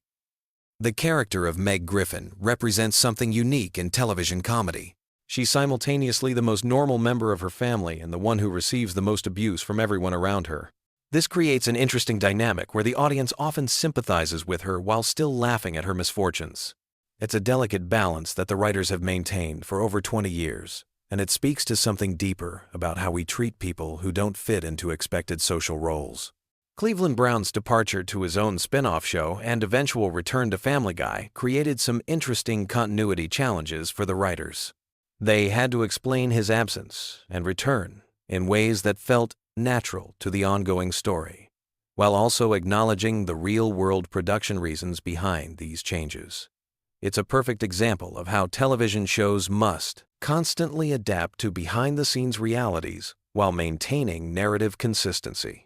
The show's approach to time and continuity is intentionally flexible. Characters age slowly or not at all, major events from one episode might never be mentioned again, and the family's financial situation fluctuates wildly depending on story needs. This loose approach to continuity allows for maximum creative freedom, but also creates opportunities for dedicated fans to spot inconsistencies and create theories about the show's internal logic. Family Guy's influence on internet culture cannot be overstated. Countless memes, viral videos, and social media trends have originated from or been inspired by the show. The phrase, "Oh no, he didn't," might never have become a cultural touchstone without Peter Griffin's dramatic delivery. The show's rapid-fire humor style has influenced how people create and consume comedy content online. The voice acting in Family Guy extends far beyond the main cast. Over the years, the show has featured hundreds of celebrity guest voices, from major Hollywood stars to political figures to fellow comedians. Some guests play themselves, others take on original characters, and a few have become recurring voices in the Family Guy universe. The casting directors have an impressive ability to match celebrity voices with characters that enhance rather than distract from the story. Here's something that might help you appreciate the show's craft as you wind down for the night. The timing of Family Guy's comedy is incredibly precise. Voice actors don't just deliver lines. They perform them with specific rhythms and pauses that maximize comedic impact. The editors then fine-tune these performances, sometimes adjusting timing by fractions of seconds to hit the perfect comedic beat. It's a level of precision that most viewers never consciously notice but definitely feel. The show's relationship with censorship has evolved significantly since its early days. Standards and practices for television have changed, allowing Family Guy to push boundaries that would have been impossible in its first seasons. At the same time, the writers have developed more sophisticated ways to be provocative without simply relying on shock value. It's an interesting case study in how creative people adapt to changing cultural standards while maintaining their artistic voice. As we near the end of our journey through these Family Guy facts, consider how the show has managed to remain relevant across multiple generations of viewers. People who watched the show as teenagers in the early 2000s are now watching it with their own children. The humor that resonates with different age groups varies, but there's something universal about the Griffin family's chaotic energy that transcends generational boundaries. The production team behind Family Guy has created what amounts to a small animation empire. The success of the main show led to spin-offs, specials, video games, merchandise, and even live concert tours featuring the show's music. From a business perspective, Family Guy demonstrates how a creative property can expand far beyond its original medium while maintaining its core identity. Finally, as you settle in for sleep tonight, remember that Family Guy represents something special in the landscape of American entertainment. It's a show that dares to be completely ridiculous while occasionally touching on profound truths about family, society, and human nature. Whether you're a longtime fan or someone who just discovered the show, there's something comforting about knowing that somewhere in the fictional town of Quahog, the Griffin family is probably getting into some new absurd adventure. The next time you watch Family Guy, you might find yourself noticing details you never saw before, appreciating the craft behind the chaos, or simply enjoying the comfort of familiar characters doing wonderfully unpredictable things. Sometimes the best. Entertainment doesn't try to change your life. It just makes the everyday world a little more interesting and a lot more fun. Sweet dreams, and remember, tomorrow's another day in Quahog, and there's always another ridiculous adventure waiting just around the corner. Whether you're Team Peter, Team Brian, or even Team Meg, the Griffin family will be there whenever you need a laugh or just want to escape into a world where anything can happen, and usually does. Have you ever wondered what goes on behind the scenes of your favorite animated shows while you're drifting off to sleep? Tonight, we're diving into the fascinating world of Family Guy with some incredibly random facts that might just surprise you. So, grab your blanket, get comfortable, and let's explore the weird and wonderful universe of the Griffin family. Did you know that Family Guy wasn't originally supposed to be called Family Guy at all? Seth MacFarlane's original pitch to Fox was titled The Life of Larry, which was actually a 7-minute short film he created while studying at the Rhode Island School of Design. The executives liked it so much that they asked him to develop it into a full series, but they wanted a catchier name. After going through dozens of potential titles, they settled on Family Guy because it perfectly captured the show's essence of an average American family dealing with extraordinary situations. Speaking of Seth MacFarlane, here's something that might keep you up at night thinking about alternate timelines. MacFarlane was originally scheduled to be on American Airlines Flight 11 on September 11, 2001. He was supposed to fly from Boston to Los Angeles that morning, but he overslept and missed the flight by just 15 minutes. That flight was one of the planes that hit the World Trade Center. If he had made that flight, we might never have gotten Family Guy, American Dad, or The Orville. Sometimes, the smallest moments change everything. Now let's talk about the voices behind your favorite characters. You probably know that Seth MacFarlane voices Peter, Brian, and Stewie, but did you know he also voices Carter Pewterschmidt, Tom Tucker, and even Glenn Quagmire? That's right. The same person who voices the intellectual dog Brian also creates Quagmire's distinctive giggity giggity catchphrase. MacFarlane developed these voices during his college years, often entertaining friends at parties with his impressions and original character voices.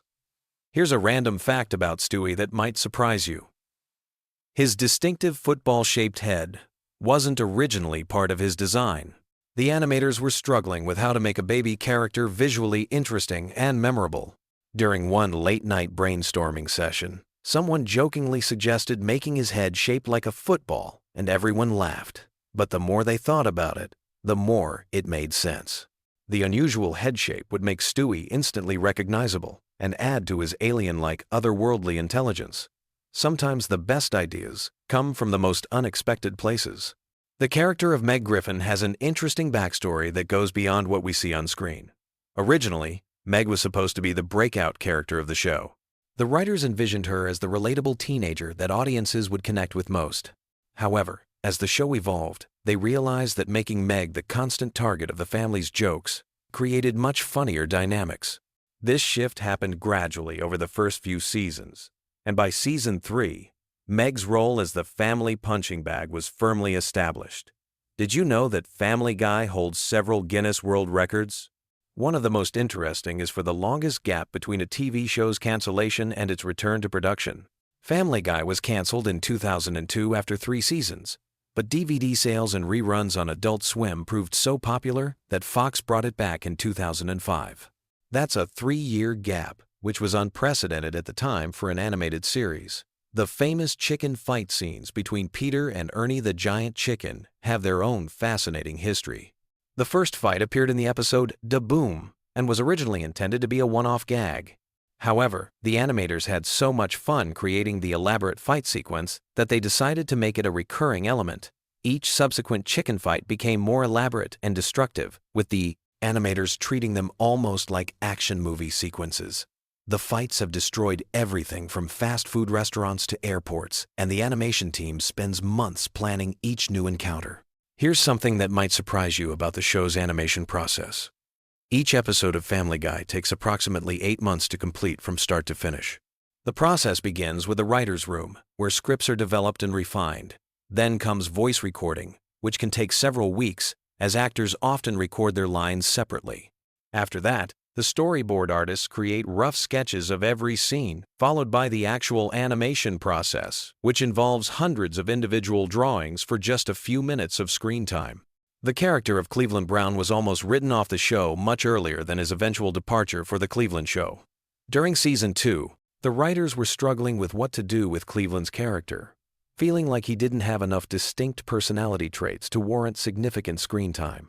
However, voice actor Mike Henry brought such warmth and humor to the role that the writers decided to develop Cleveland further, eventually giving him his own spin-off series. One of the most random facts about Family Guy involves the show's relationship with real-world events. The writers have an unusual policy about incorporating current events into episodes. Because of the long production timeline, they rarely reference events that happened less than 8 months before an episode airs. This has led to some interesting anachronisms, where characters will reference old news as if it just happened, creating an odd time bubble effect that longtime viewers have learned to expect. The character of Brian Griffin represents one of the most complex writing challenges in the show. Creating a talking dog who serves as the voice of reason while still maintaining dog-like characteristics requires a delicate balance. The writers often debate how much human intelligence to give Brian versus when to remind audiences that he's still fundamentally a dog. This internal contradiction has led to some of the show's most interesting character development moments. Did you know that several celebrities have refused to appear on Family Guy due to its controversial content? However, many others have embraced the show's irreverent humor. Adam West, who played the mayor of Quahog, loved his portrayal so much that he considered his Family Guy character to be his favorite role later in his career. West appreciated how the show exaggerated his public persona while still showing genuine affection for his Batman legacy. The Griffin family house has its own interesting design history. The animators based the house's exterior on a real home in Cranston, Rhode Island, not far from where Seth MacFarlane grew up. However, the interior layout was designed to be deliberately confusing and inconsistent. Rooms appear and disappear between episodes, and the house seems to have impossible spatial relationships. This was an intentional choice by the animators, who felt that a realistic house layout would be too limiting for the show's surreal storylines. Here's a fact that might surprise animation fans. Family Guy was one of the first animated shows to extensively use computer-generated imagery mixed with traditional animation. While the characters are still hand-drawn, many background elements, vehicles, and special effects are created using CGI. This hybrid approach allows for more dynamic camera movements and elaborate action sequences while maintaining the classic cartoon aesthetic that fans love. The show's famous cutaway gags have their own unique writing process. The writers maintain a separate document called the Cutaway Bible, which contains hundreds of potential cutaway ideas organized by category. When writing an episode, they can quickly reference this document to find gags that fit the moment. Some cutaways have been in this document for years before finding the right episode to appear in. Quagmire's character design underwent significant changes during the show's early development.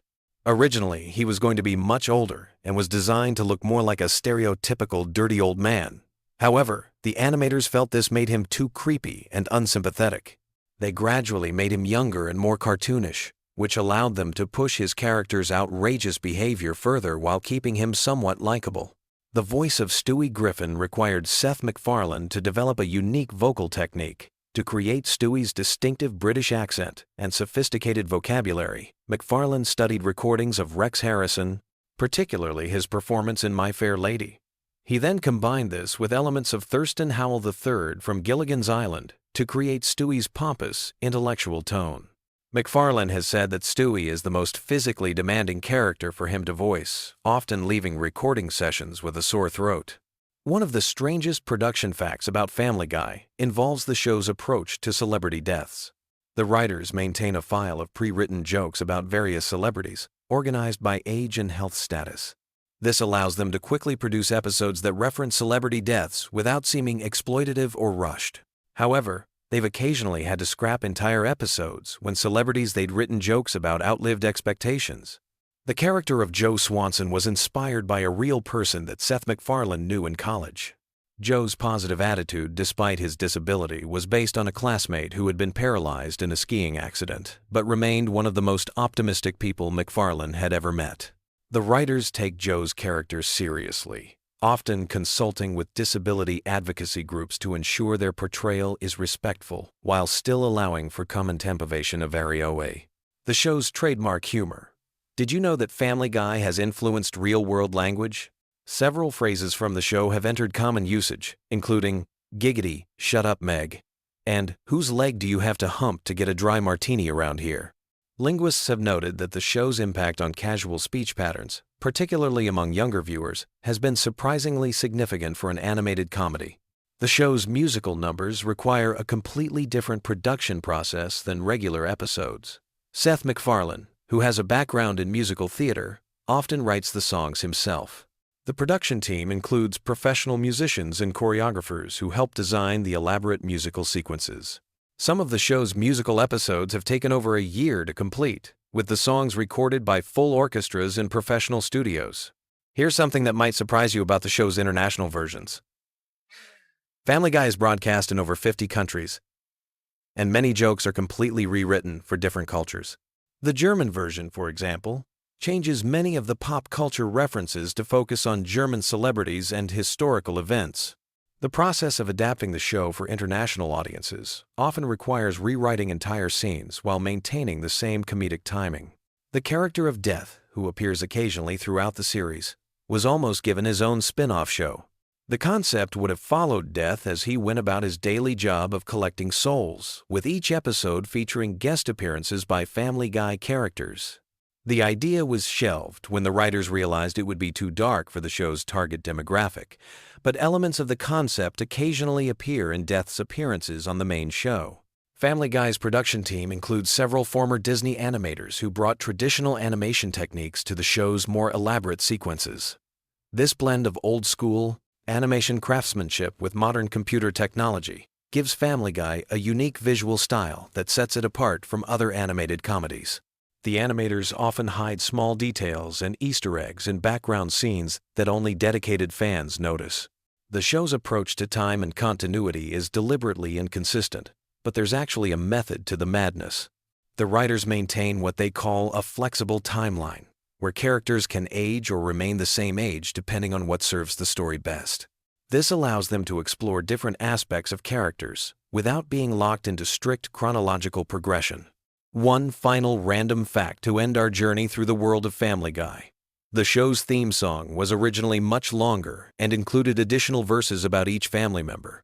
The shortened version we know today was created for time constraints, but the full version occasionally appears in special episodes or DVD extras. Seth MacFarlane has mentioned that he'd love to do an entire episode featuring just the complete theme song with elaborate visuals for each verse. As we wrap up our exploration of these random Family Guy facts, remember that behind every animated comedy lies countless hours of creativity, planning, and attention to detail. Whether you're a longtime fan or just discovering the show, these behind-the-scenes glimpses reveal the incredible amount of work that goes into creating our favorite animated families. Sweet dreams, and maybe you'll dream of cutaway gags and chicken fights tonight. Until next time, keep exploring the fascinating worlds hidden within your favorite shows. Picture this. You're lying in bed, eyes heavy, ready to drift off into dreamland. But instead of counting sheep, what if I told you some absolutely wild facts about one of television's most chaotic families? Tonight, we're diving deep into the bizarre, hilarious, and sometimes disturbing world of Family Guy, with facts so strange, they might just lull you into the most entertaining sleep of your life. So get comfortable, dim those lights, and let me take you on a journey through Quahog that's perfect for your bedtime routine. Whether you're a die-hard fan or just need something to occupy your mind as you wind down, these Family Guy facts will give you plenty to think about as you drift off to sleep. Let's start with something that might surprise you about the show's creation. Family Guy almost never made it to air in the first place. Seth MacFarlane created the pilot when he was just 24 years old, working as a writer and animator for Hanna-Barbera. The original pilot was so different from what we know today that it's almost unrecognizable. Brian wasn't even supposed to be the sophisticated martini-drinking intellectual we know and love. Originally, he was just going to be a regular dog who occasionally spoke. But MacFarlane decided that having a talking dog who acted completely normal would be funnier than having one who was still essentially just a pet. Speaking of Brian, here's a fact that might keep you thinking as you fall asleep. Brian Griffin is technically immortal in some episodes, but ages normally in others. The show has never been consistent about whether Brian ages like a regular dog or if he's somehow exempt from typical canine lifespans. In some episodes, he's mentioned to be around 7 years old in dog years, which would make him middle-aged. But in others, he references events from decades ago, as if he experienced them personally. This inconsistency is just one of many things that make Family Guy's continuity so fascinatingly chaotic. Now, let's talk about Stewie Griffin, the baby genius with questionable intentions. Did you know that Stewie's sexuality has been a subject of debate not just among fans but actually within the show's writing room? Seth MacFarlane has stated in interviews that Stewie is meant to be gay, but the character's sexuality has been portrayed inconsistently throughout the series. In early episodes, Stewie had crushes on various female characters, but later seasons have shown him with clear attractions to male characters. The writers have deliberately kept this ambiguous, which adds another layer to Stewie's already complex character. Here's something that might give you pleasant dreams. The voice actors for Family Guy are incredibly talented beyond just their work on the show. Seth MacFarlane, who voices Peter, Brian, and Stewie, is also an accomplished singer who has released several jazz albums.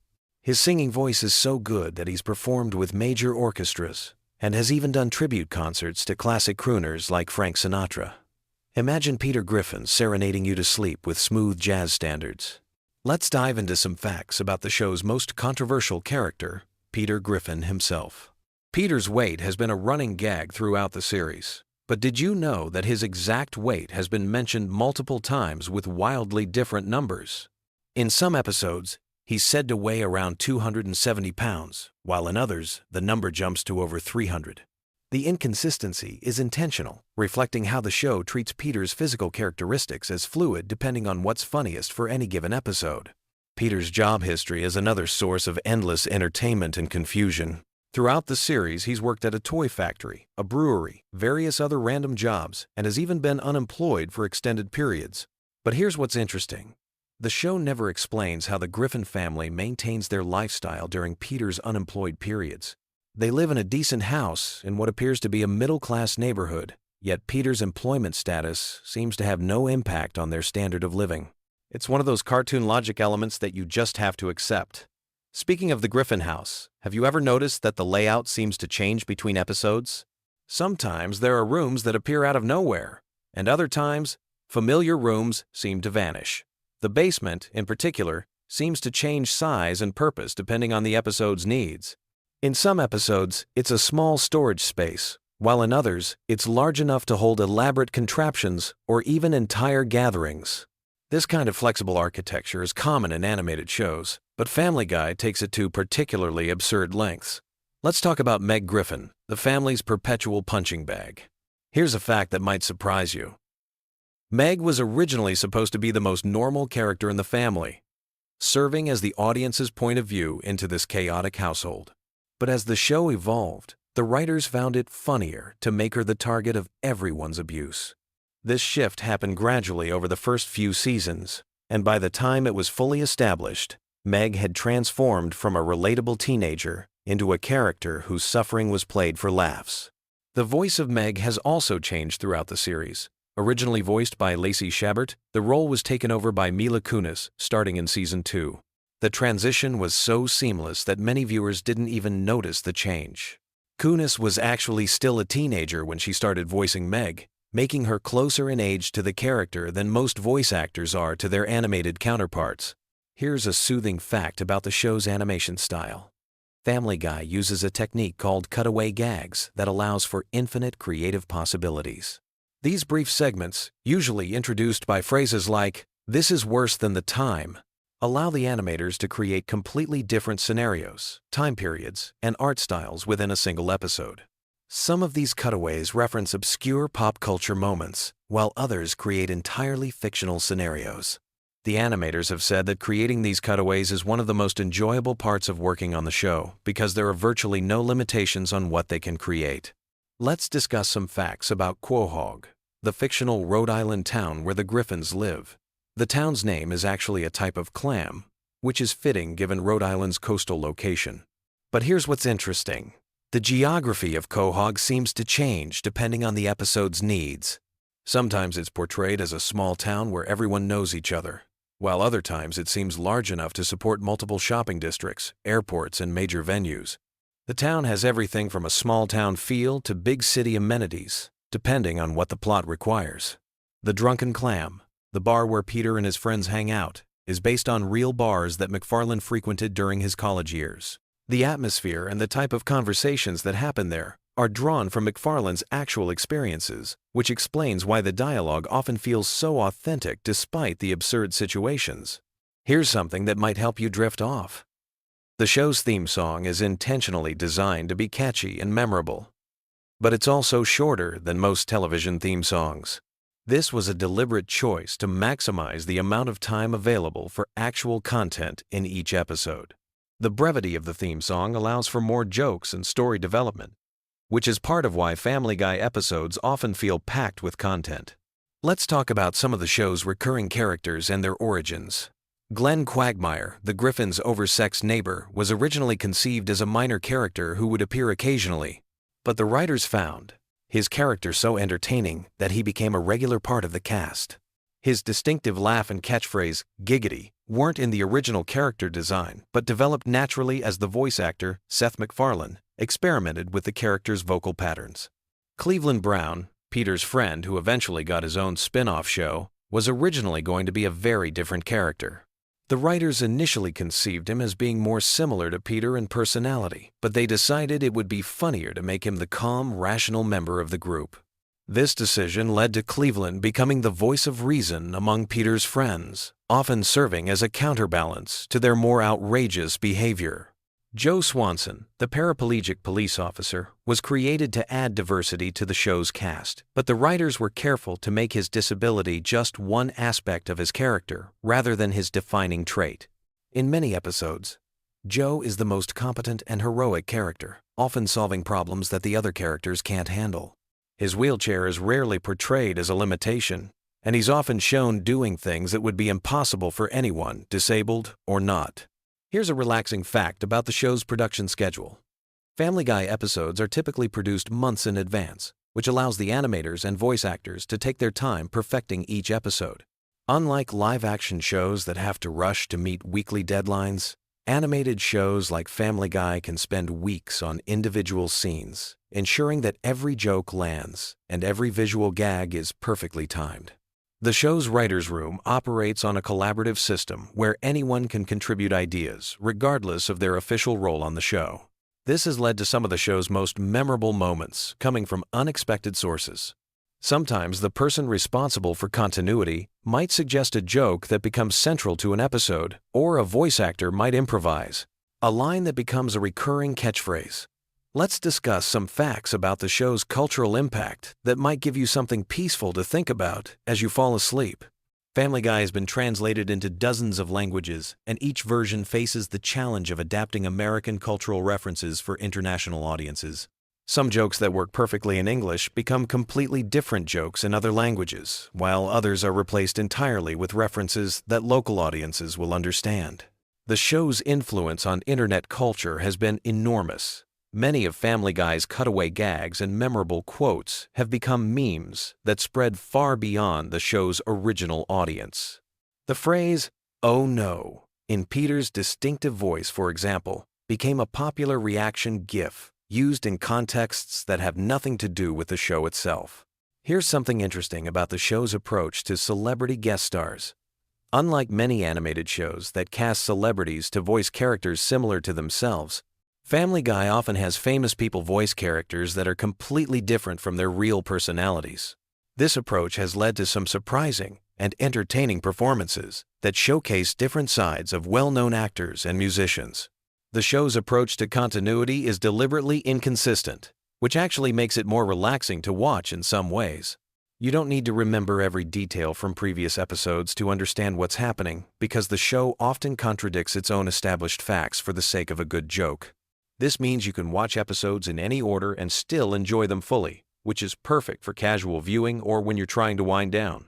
Let's talk about some facts about the show's music and sound design. Family Guy employs a full orchestra for many of its musical numbers, which is unusual for an animated television series. This attention to musical detail means that even throwaway songs and cutaway gags are often surprisingly well-produced and catchy. The show's composers have backgrounds in both television and theatrical music, which explains why many of the musical segments feel like they could work on stage. The sound effects in Family Guy are often created in unusual ways.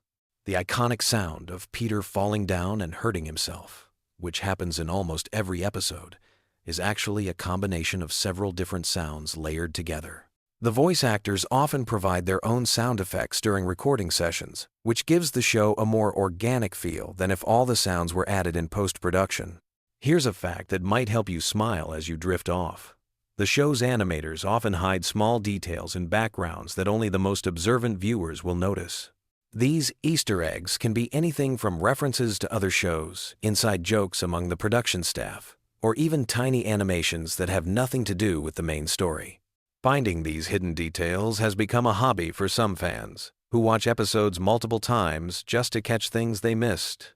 The show's approach to time and aging is fascinatingly inconsistent. While the characters never seem to get older, the show acknowledges the passage of time in other ways. Technology updates, cultural references change, and real-world events are incorporated into episodes. This creates a strange temporal bubble where the characters exist in a perpetual present that somehow includes decades of cultural history. Let's discuss some production facts that showcase the incredible amount of work that goes into each episode. A single episode of Family Guy requires thousands of individual drawings, even though much of the animation is now done digitally. Each character expression, each background element, and each special effect needs to be designed and animated individually. The attention to detail is remarkable when you consider how quickly episodes need to be produced. The voice recording process is also more complex than you might expect. While Seth MacFarlane voices multiple characters, he rarely records them in conversation with each other during the same session. Instead, each character's lines are recorded separately, and the conversations are constructed in post-production. This means that MacFarlane has to imagine how his different characters would interact with each other and adjust his performance accordingly. Here's something soothing to consider. Despite all the chaos and controversy surrounding Family Guy, the show has created jobs for hundreds of people over its many seasons. Animators, voice actors, writers, musicians, sound engineers, and countless other professionals have built careers working on this show. In a way, all of this absurd humor has created a small community of creative people who work together to bring these ridiculous stories to life. The show's international success has also led to cultural exchange in unexpected ways.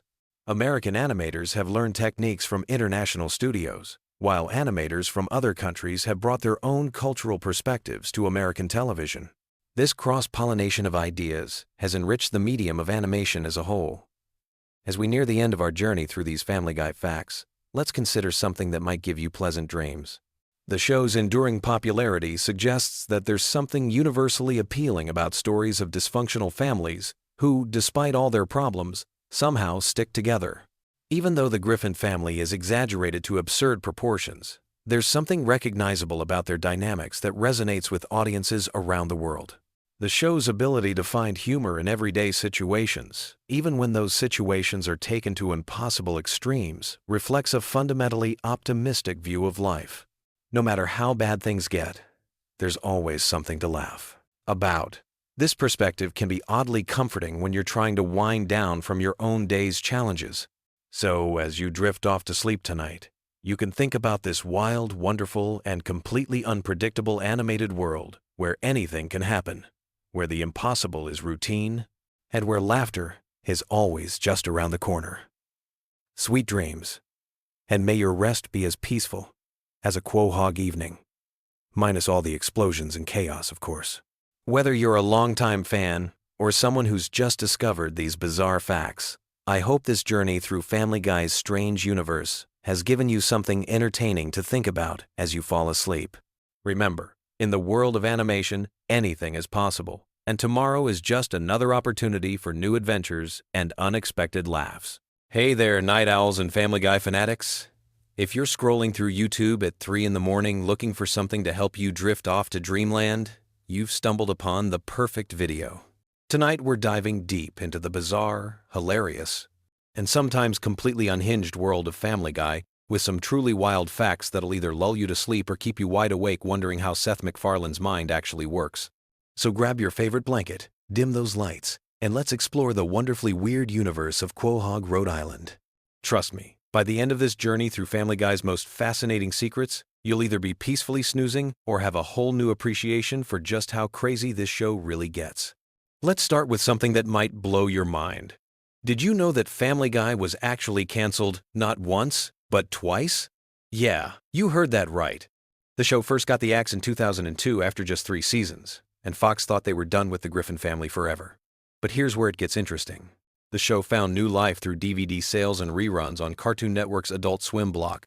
The ratings were so incredible that Fox literally had to eat humble pie and bring the show back in 2005. Then, believe it or not, they canceled it again in 2007, only to reverse that decision just months later. Talk about a roller coaster relationship between a network and a show. Speaking of relationships, let's talk about the voice behind our favorite talking baby, Stewie Griffin. Seth MacFarlane doesn't just voice Stewie, he also voices Brian, Peter, Glenn Quagmire, and several other characters. But here's the kicker. MacFarlane based Stewie's voice on the accent of English actor Rex Harrison, who you might know from the classic musical My Fair Lady. Yeah, that sophisticated, slightly pompous British accent that makes Stewie sound like an evil mastermind. It's straight from a Broadway legend. MacFarlane has said in interviews that he wanted Stewie to sound like an old-school English gentleman, which makes it even funnier when this supposedly refined character is plotting world domination from his crib. Now, if you think the show pushes boundaries on television, you should hear about some of the stuff that never made it to air. The writers and animators have created countless scenes, jokes, and entire storylines that were deemed too controversial even for Family Guy's standards. And considering what does make it onto television, that's really saying something. There's apparently an entire vault of unused content that could probably fill several seasons' worth of episodes. Some of these rejected bits have made their way onto DVD releases as deleted scenes, but many remain locked away forever, too wild even for the show known for having no limits. Here's something that might surprise you about the show's production process. Unlike many animated series that plan out entire seasons in advance, Family Guy often operates more like a live-action sitcom. The writers frequently come up with ideas on the spot, and episodes are sometimes completely rewritten just weeks before they're supposed to air. This spontaneous approach explains why the show can feel so fresh and unpredictable, but it also leads to some pretty intense crunch times for the animation team. Imagine trying to animate complex scenes with just days to spare before broadcast. Let's dive into some character secrets that most fans never realize. Brian the dog, everyone's favorite intellectual canine, was originally supposed to be just a regular pet. In the original concept, Brian was going to be a typical dog who couldn't talk and would just bark and fetch like any normal household pet. Seth MacFarlane decided to make him a talking character at the last minute, and thank goodness he did, because Brian's philosophical conversations and sarcastic wit have become some of the show's most memorable moments. It's wild to think that one of the most complex characters almost didn't have a voice at all. The show's animation style has some fascinating secrets too. Those seemingly simple character designs actually take an enormous amount of work to create. Each character has hundreds of different facial expressions and poses that animators can mix and match. Stewie alone has over 300 different mouth positions just for speaking different sounds. The animators have to keep track of all these variations to maintain consistency across episodes. It's like having a massive digital puppet show where every single movement has to be carefully orchestrated. Here's a fact that might make you appreciate the show's music even more. Seth MacFarlane isn't just the creator, writer, and voice actor for multiple characters. He's also a legitimate recording artist who's released several albums of traditional pop standards. His musical background heavily influences the show, which is why you'll notice that Family Guy has more musical numbers than most animated comedies. Those elaborate song and dance sequences aren't just thrown in for laughs. They're crafted by someone who genuinely understands musical theater and classic American songbook traditions. The show's cultural impact goes way beyond just entertainment. Family Guy has actually influenced real-world events and conversations. Politicians have referenced the show in speeches. Academics have written scholarly papers about its social commentary, and it's been credited with introducing younger audiences to cultural references they might never have encountered otherwise. Think about how many classic movies, TV shows, songs, and historical events you first learned about through a Family Guy cutaway gag. The show serves as this weird cultural bridge between different generations of entertainment. Now let's talk about some of the show's most controversial episodes and why they're so memorable. The writers have never shied away from tackling sensitive subjects, and sometimes their approach has sparked genuine debates about comedy, censorship, and social responsibility. Some episodes have been pulled from rotation, others have been edited for different markets, and a few have become legendary among fans, specifically because they push things too far. This willingness to court controversy has kept Family Guy relevant for over 2 decades, even as television landscape has changed dramatically around it. The voice acting process for Family Guy is unlike anything you'd expect. Seth MacFarlane often records multiple characters in the same session, essentially having conversations with himself. He'll record Peter's lines, then immediately switch to Brian's voice to respond, then jump to Stewie for the next exchange. Watching him work in the recording booth is apparently like witnessing someone with multiple personality disorder having a very organized conversation with themselves. Other voice actors have said it's both impressive and slightly unsettling to watch. Here's something that connects to the show's longevity. Family Guy has aired over 400 episodes, making it one of the longest-running animated series in television history. To put that in perspective, if you watched every single episode back-to-back, you'd be sitting there for more than 150 hours straight. That's almost a full week of continuous Family Guy content. The show has literally created enough material to entertain someone for an entire week without sleeping, eating, or taking a single break.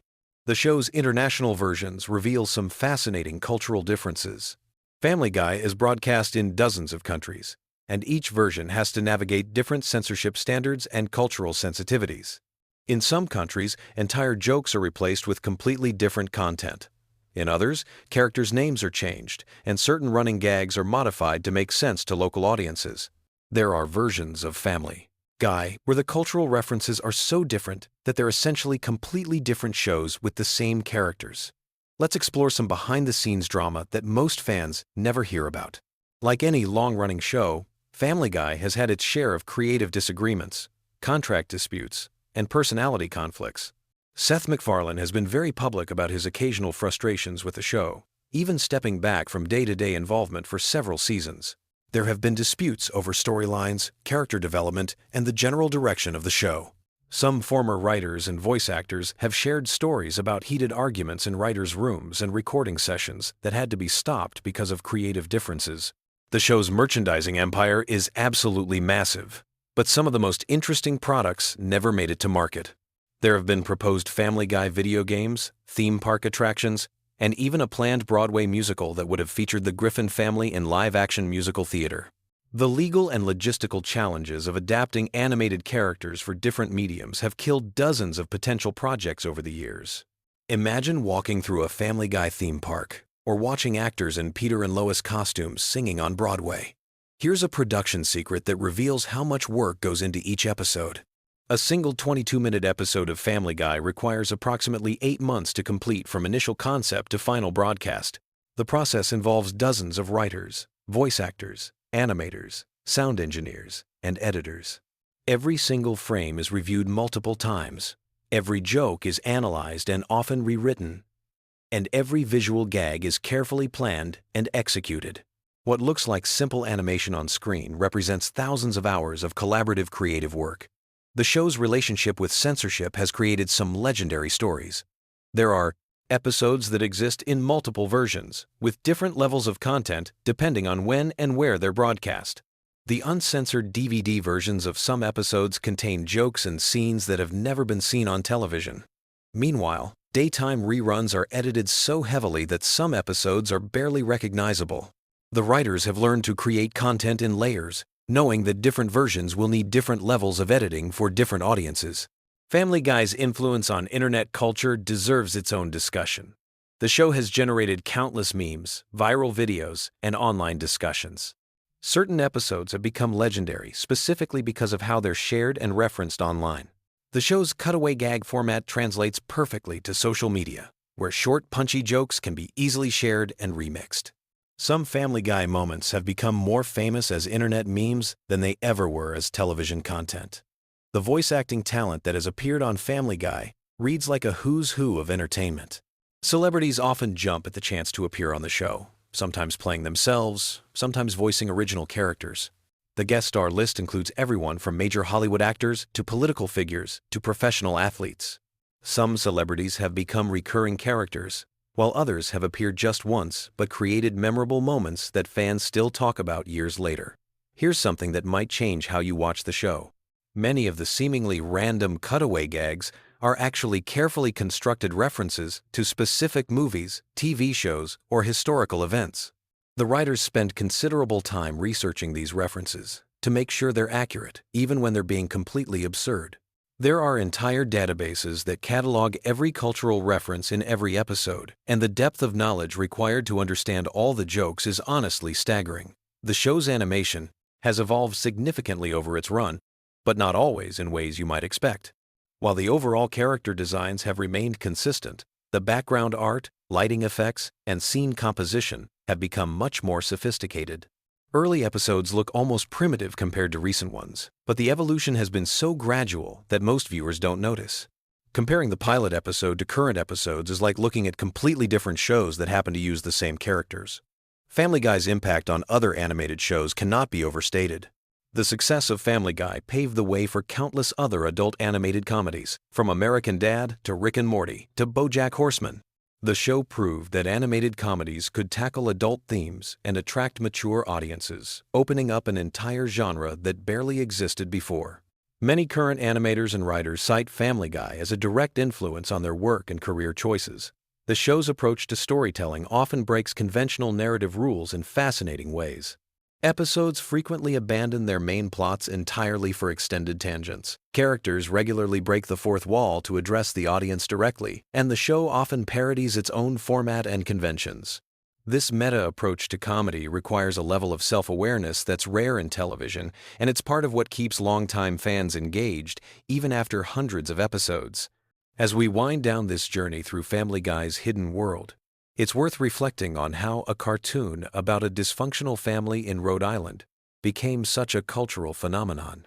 The show succeeds because it taps into something fundamentally human about finding humor in chaos, about laughing at things that probably shouldn't be funny, and about the strange comfort of familiar characters behaving in completely unpredictable ways. Whether you're drifting off to sleep or wide awake thinking about animated comedy theory, Family Guy continues to surprise, offend, entertain, and occasionally enlighten its audience after more than 20 years on the air. The show's ability to constantly reinvent itself while maintaining its core identity is perhaps the most impressive fact of all. Sweet dreams, and remember, somewhere in Quahog, the Griffin family is probably getting into trouble that's even weirder than anything we've discussed tonight. The chaos never really stops.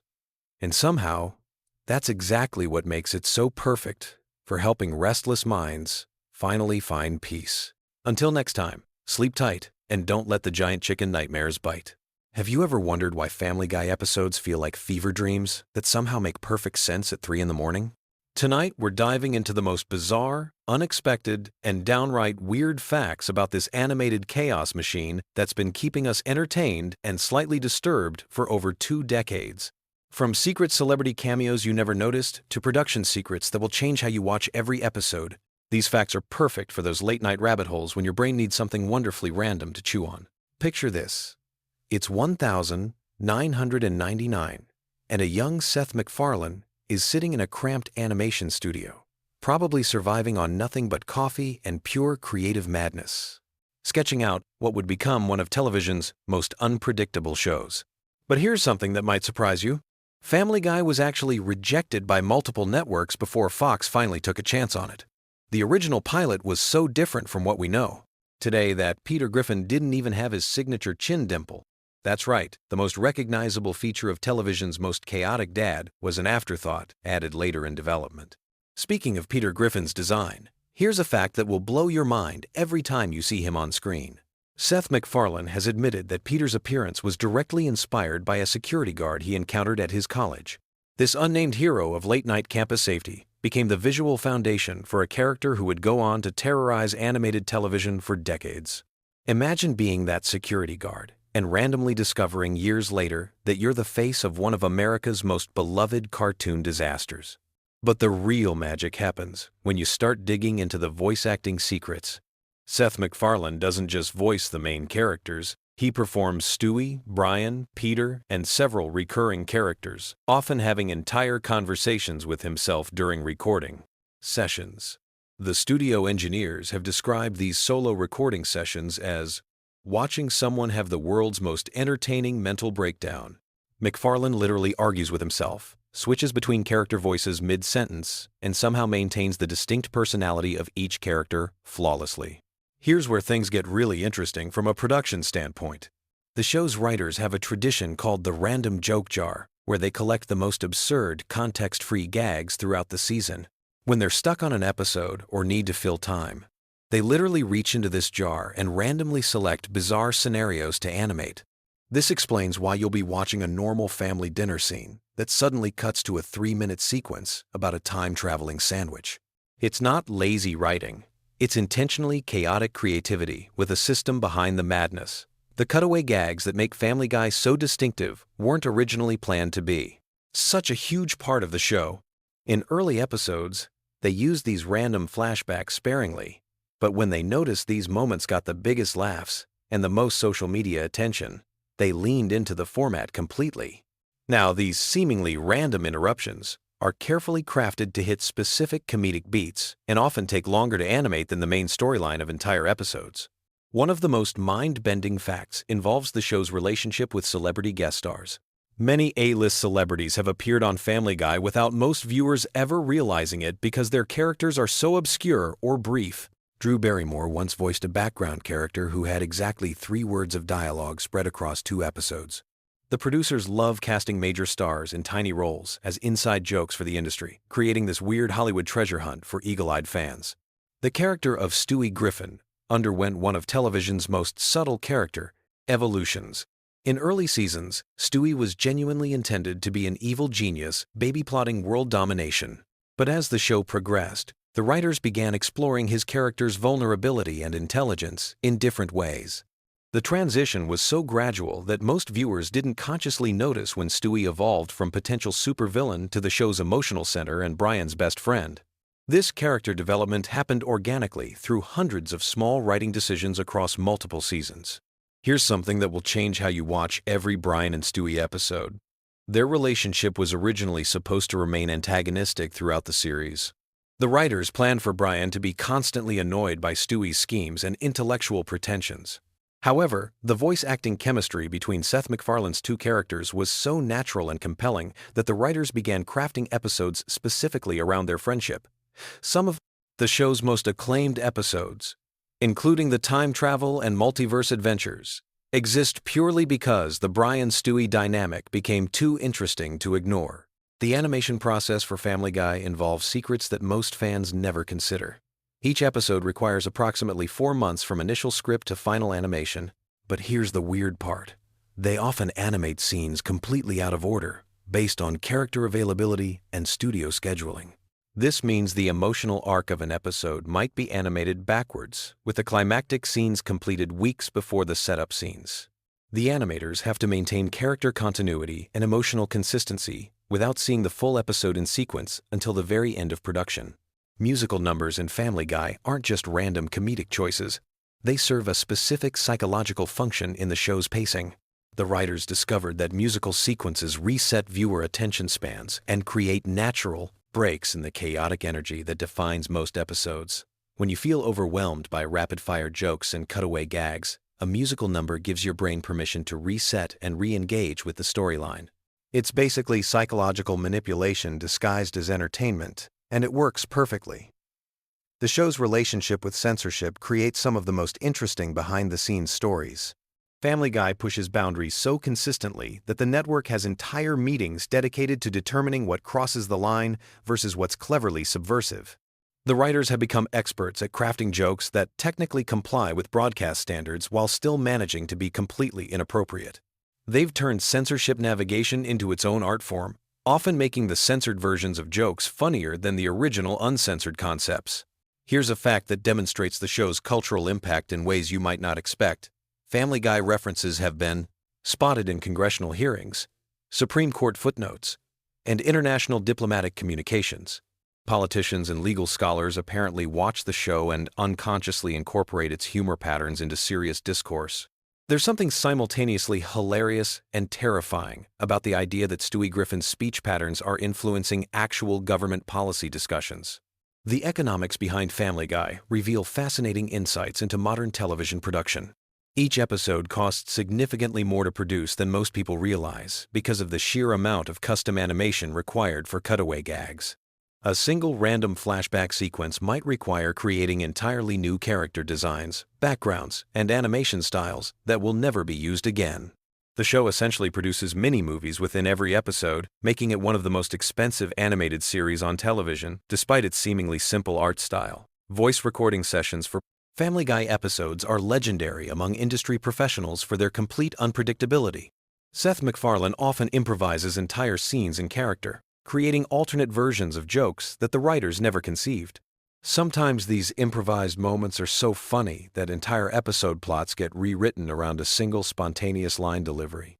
The recording booth becomes this weird laboratory where cartoon characters take on lives of their own and influence their own storylines. The show's treatment of controversial topics follows a specific comedy philosophy that Seth MacFarlane has described as equal opportunity offense. The writing team maintains detailed charts tracking which groups, topics, and themes they've targeted to ensure their irreverence remains balanced across the political and social spectrum. This systematic approach to controversy means every offensive joke is part of a larger pattern designed to prevent the show from developing any consistent political agenda beyond general chaos. Cleveland's spin-off show, The Cleveland Show, was actually conceived as a way to explore Family Guy's universe from a completely different perspective while maintaining the same comedic DNA. The failed experiment taught the creators valuable lessons about what makes Family Guy specifically work versus what elements translate to other formats.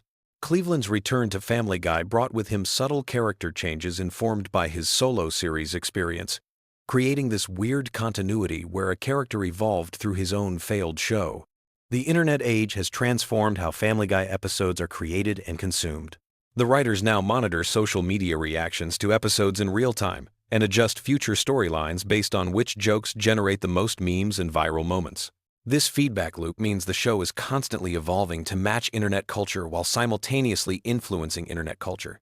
It's become this weird, symbiotic relationship where the show and its online fan base co-create content together. Animation errors in Family Guy often become intentional running gags when fans notice and celebrate them online. The production team has learned to embrace happy accidents, sometimes deliberately recreating animation mistakes in future episodes as callbacks to their own imperfections. This self-aware approach to production errors creates additional layers of humor for dedicated fans while maintaining accessibility for casual viewers. The show's influence on other animated series is more extensive than most people realize. Writing techniques, character development approaches, and comedic timing patterns pioneered by Family Guy appear throughout modern animated television. Shows that seem completely different often use Family Guy's structural innovations adapted to their own specific styles and audiences. It's become the secret template for contemporary animated comedy without most viewers consciously recognizing the influence. As you drift off to sleep tonight, remember that somewhere in the world, animators are probably working on next season's episodes, crafting new combinations of chaos and creativity that will eventually become someone else's late-night viewing experience. Family Guy continues to exist in this weird space between sophisticated entertainment and absolute nonsense, providing the perfect mental soundtrack for those moments when your brain needs something familiar yet unpredictable to focus on while the rest of the world sleeps. The show's legacy isn't just about the jokes or the characters. It's about proving that television audiences are capable of appreciating complexity disguised as simplicity, intelligence hidden within apparent randomness, and genuine emotional moments embedded in absolute chaos. Sweet dreams, and may your unconscious mind sort through all this delightful weirdness while you rest. Ready to drift into the wonderfully chaotic world of Quahog? Tonight, we're diving deep into the most bizarre, hilarious, and oddly comforting Family Guy facts that'll have you sleeping soundly while laughing internally.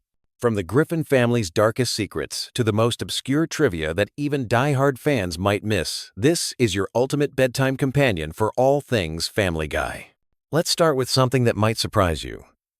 Peter Griffin wasn't always meant to be the bumbling patriarch we know and love. The original concept had him as a more competent character, but as the show evolved, his stupidity became his defining trait. What's fascinating is how this intellectual decline actually mirrors real-world studies showing that prolonged exposure to certain environments can affect cognitive function.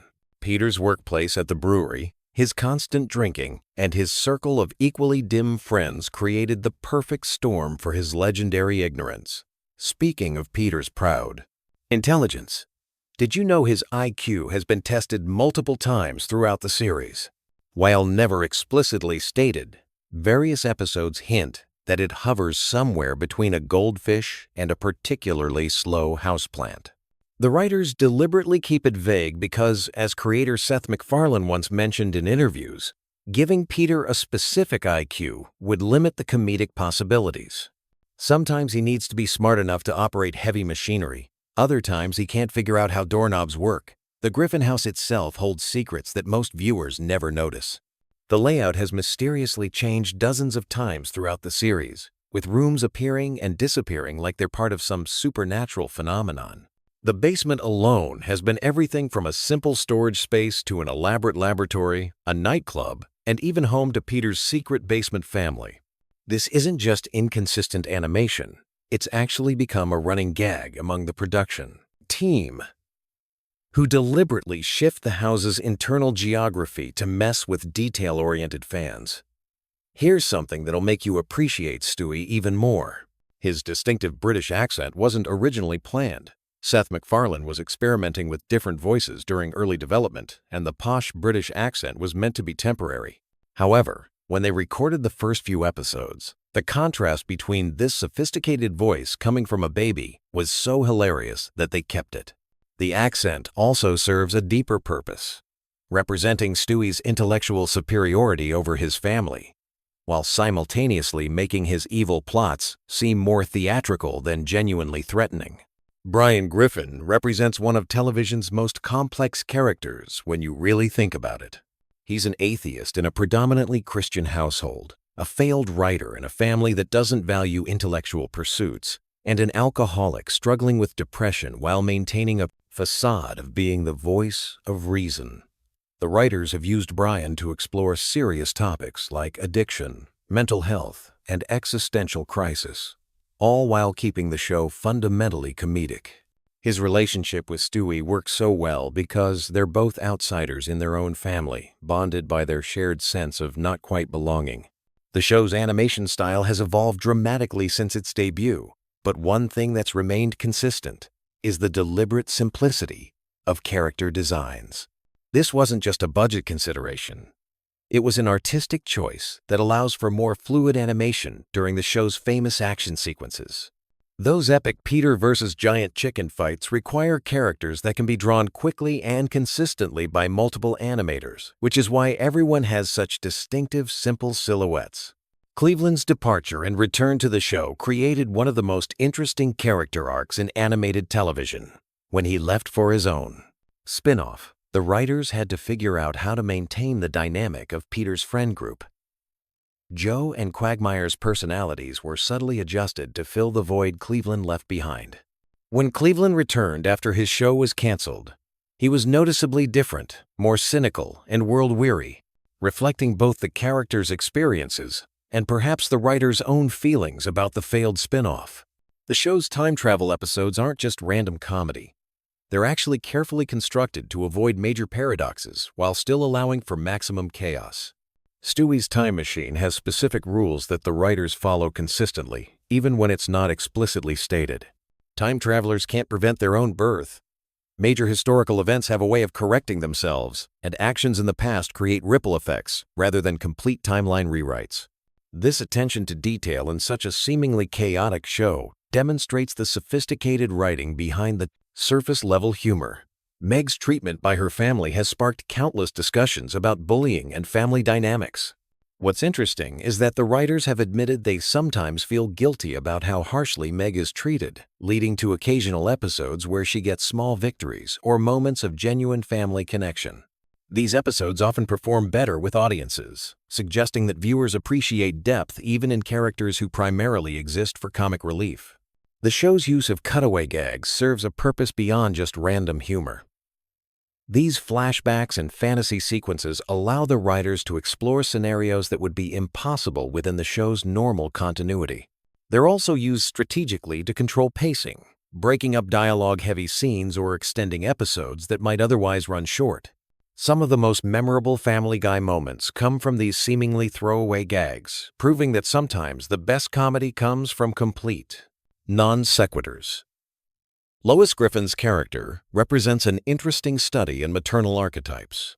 She's simultaneously the long-suffering wife, the voice of reason, and occasionally the instigator of chaos. Her wealthy background provides constant opportunities for class-based humor, while her decision to marry Peter creates natural conflict with her family. The writers have explored her character depth through various episodes, showing her capacity for both nurturing and destruction, making her far more complex than the typical animated housewife. The show's musical numbers aren't just entertainment. They serve specific narrative functions. Songs are used to advance plot, develop character relationships, and provide emotional beats that straight dialogue might not achieve. The production team includes talented musicians who ensure these sequences feel authentic rather than forced. Some episodes are structured entirely around musical numbers, creating mini operettas within the traditional sitcom format. Family Guy's relationship with censorship has created some of the show's most creative moments. When standards and practices reject certain content, the writers often find more clever ways to address the same topics. This has led to some surprisingly sophisticated social commentary disguised as silly cartoon humor. The show's late-night time slot allows for more adult content, but the writers still push boundaries in ways that require careful navigation of network policies.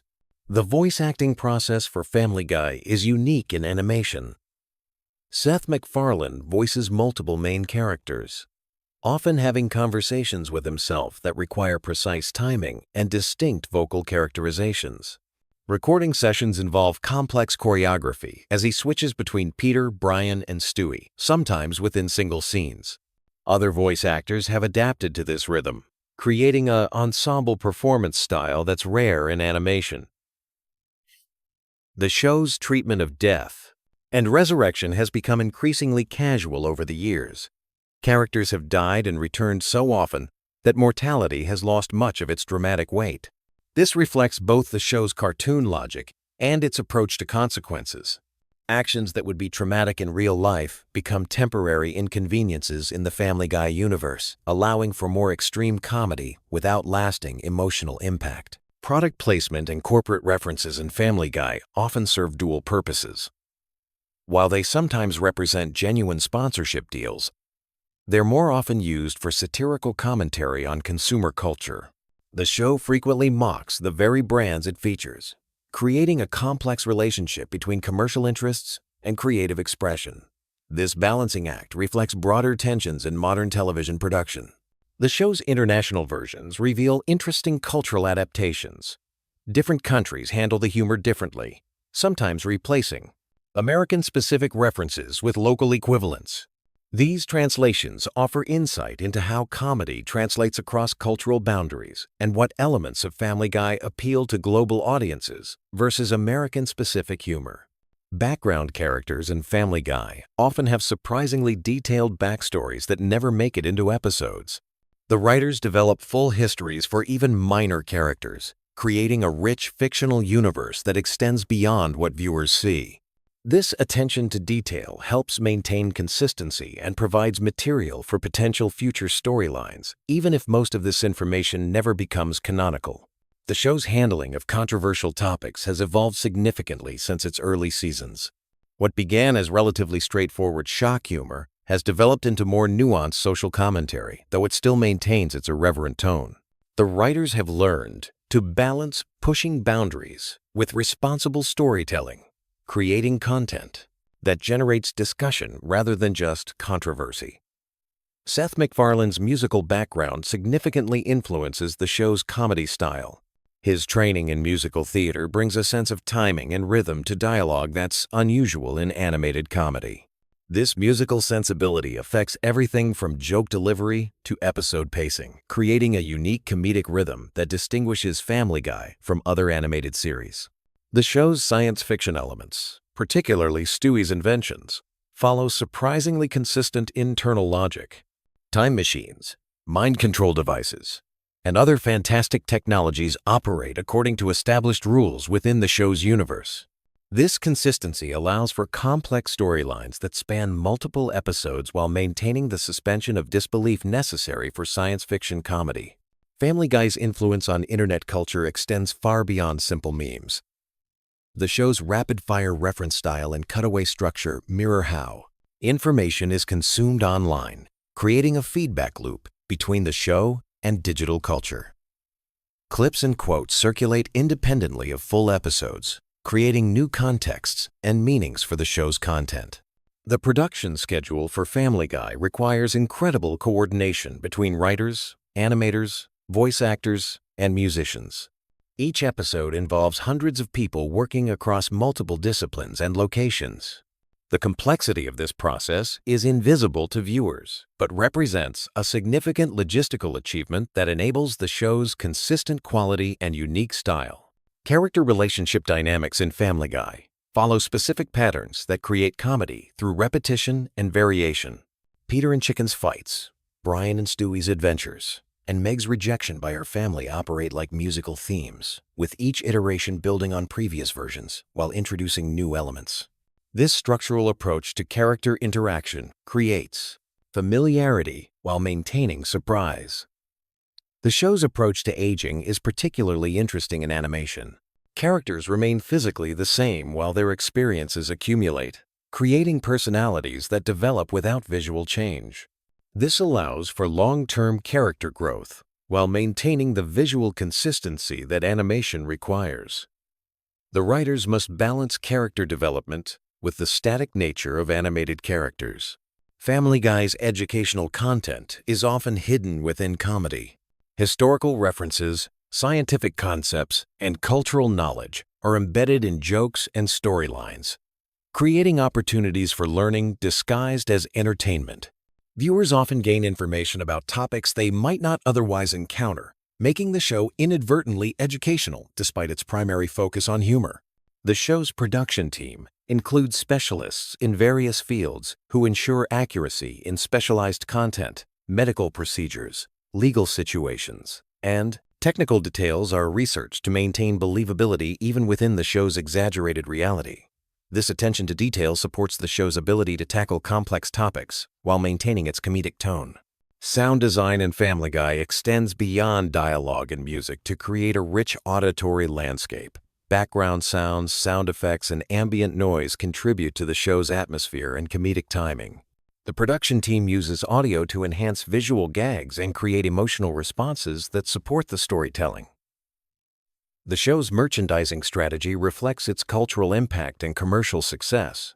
Products range from simple apparel to complex collectibles, creating multiple revenue streams that support continued production. The variety of merchandise also demonstrates the show's broad appeal across different demographic groups and age ranges. Family Guy's influence on other animated shows is evident in the proliferation of adult-oriented animated comedy. The show's success paved the way for numerous imitators and inspired shows that push boundaries in different directions. This influence extends beyond animation to live-action comedy, creating a lasting impact on television humor. As we drift toward sleep, remember that Family Guy represents more than just animated comedy. It's a cultural phenomenon that reflects our society's humor, values, and contradictions. The Griffin family's chaos mirrors our own family dynamics. Their struggles echo our personal challenges, and their resilience reminds us that laughter can overcome almost anything. Whether you're dreaming of time travel adventures with Stewie, epic battles between Peter and a giant chicken, or simply the comfort of familiar voices telling familiar jokes, Family Guy continues to provide entertainment that's both sophisticated and silly, meaningful and meaningless, just like life itself. Sweet dreams. And remember, somewhere in Quahog, the Griffin family is probably getting into another ridiculous situation that'll make you laugh tomorrow. Want to drift off to sleep while learning some wild Family Guy facts? Perfect. Let me take you on a gentle journey through the chaotic world of Quahog, Rhode Island, where nothing is quite what it seems, and everything is fair game for comedy. Family Guy first aired on January 31st, 1999, and from day one it was clear this wasn't your typical animated sitcom. Created by Seth MacFarlane when he was just 24 years old, the show began as his senior thesis project at the Rhode Island School of Design. That student film caught the attention of Fox executives, who saw something special in MacFarlane's irreverent humor and distinctive animation style. The Griffin family consists of Peter, the well-meaning but often clueless father who works at a toy factory, Lois, his patient wife from a wealthy family, their 3 children Meg, Chris, and baby Stewie, plus Brian, their intellectual talking dog.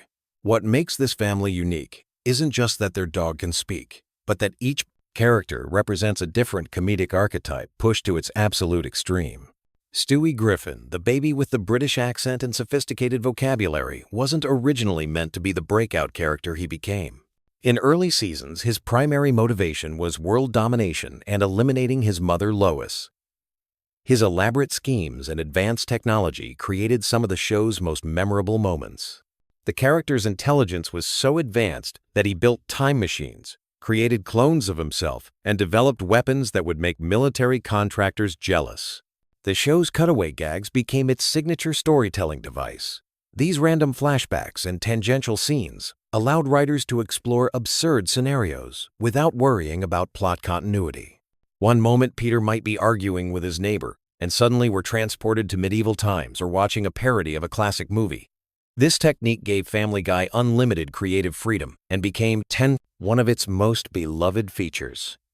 Brian the dog serves as the show's voice of reason, though he's far from perfect. He's an aspiring writer who never quite achieves his literary dreams, a liberal who often comes across as pretentious, and an alcoholic who struggles with personal relationships. His friendship with baby Stewie created some of the series' most touching and hilarious moments, as these two unlikely companions embarked on adventures through time and space. The show's relationship with censorship has always been complicated. From its earliest episodes, Family Guy pushed boundaries that other animated shows wouldn't dare approach. The writers seemed to delight in finding new ways to shock audiences while still maintaining enough heart to keep viewers emotionally invested. This balancing act between outrageous humor and genuine emotion became the series' trademark. Family Guy's cancellation and resurrection story reads like a television miracle. After 3 seasons, Fox canceled the show due to declining ratings. However, reruns on Adult Swim and strong DVD sales demonstrated that the show had found its audience. Fan campaigns and impressive syndication numbers convinced Fox to bring the series back, making Family Guy one of the few shows to return from cancellation and achieve even greater success. The voice acting on Family Guy deserves special recognition. Seth MacFarlane voices not only Brian and Stewie, but also Peter Griffin and Glenn Quagmire, among others. His ability to switch between these distinct characters, often within the same scene, showcases remarkable vocal range. The supporting cast, including Alex Borstein as Lois, Mila Kunis as Meg, and Seth Green as Chris, brings depth and personality to their roles that extends far beyond simple cartoon voice work. Music plays a surprisingly important role in Family Guy's appeal. The show regularly features elaborate musical numbers that parody Broadway productions, classic films, or popular songs. These sequences often become standalone entertainment pieces that fans remember long after episodes end. MacFarlane's background in musical theater influences these segments, bringing professional quality arrangements and performances to animated comedy. The show's pop culture references span decades and genres.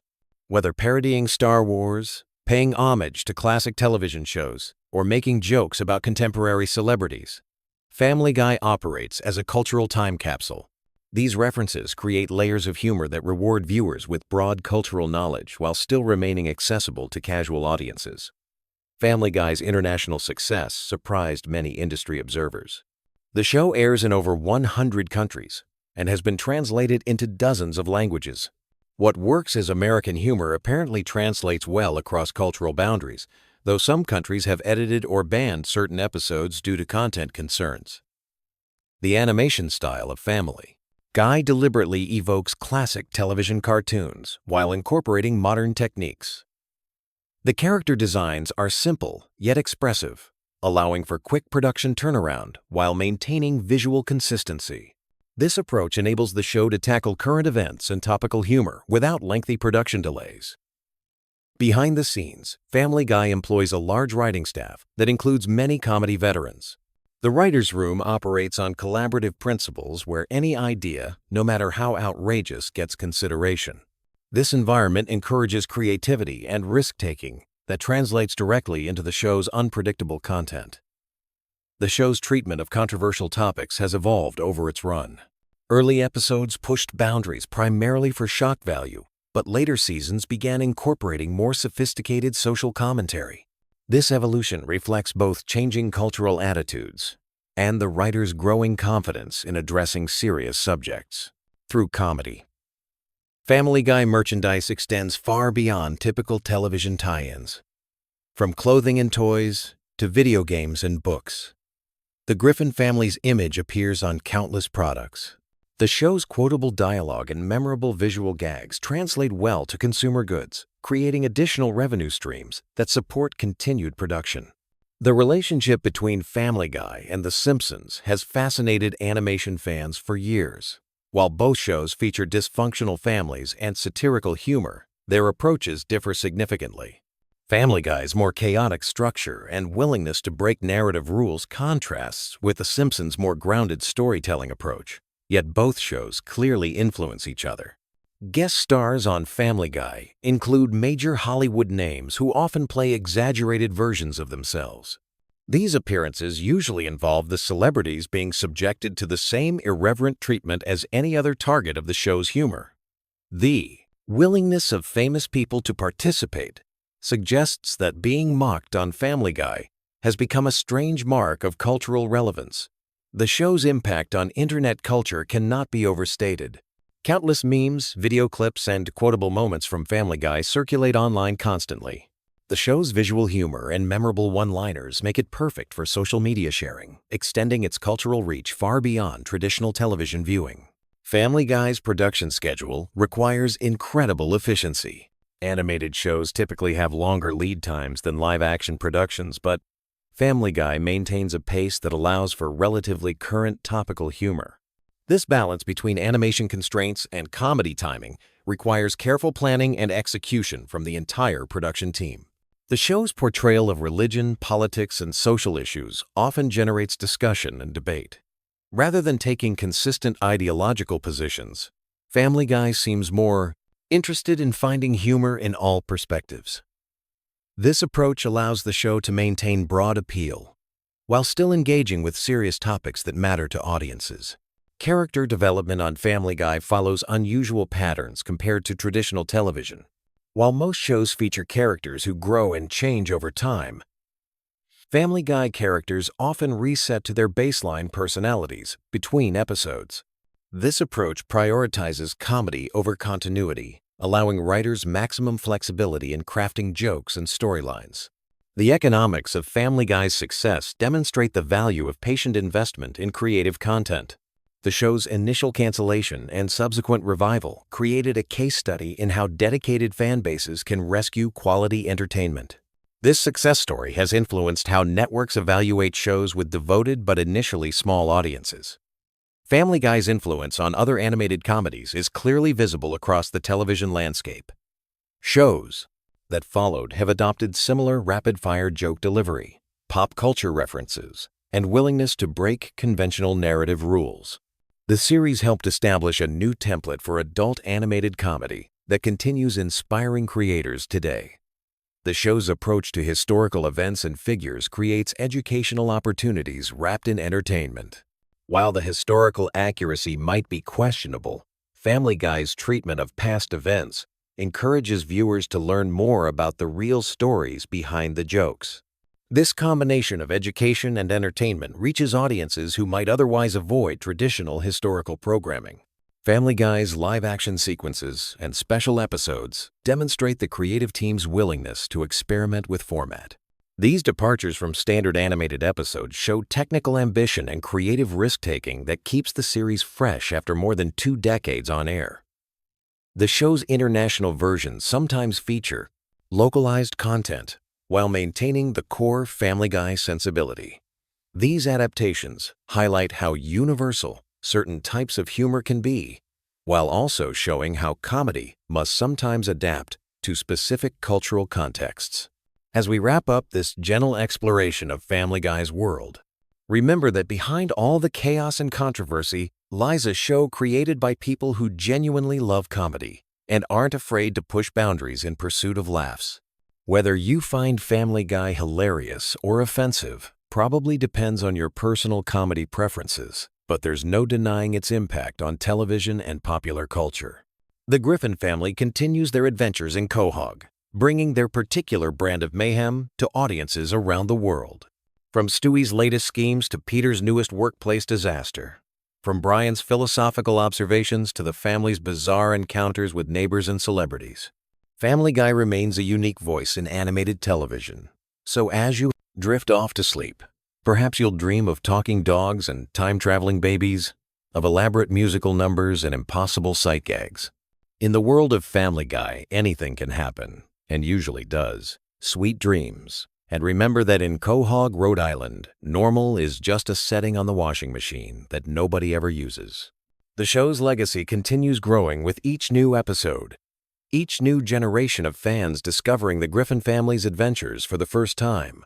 Whether Family Guy maintains its edge or evolves with changing times, one thing remains certain. Peter, Lois, Meg, Chris, Stewie, and Brian have earned their place in television history as one of the most distinctive and memorable animated families ever created.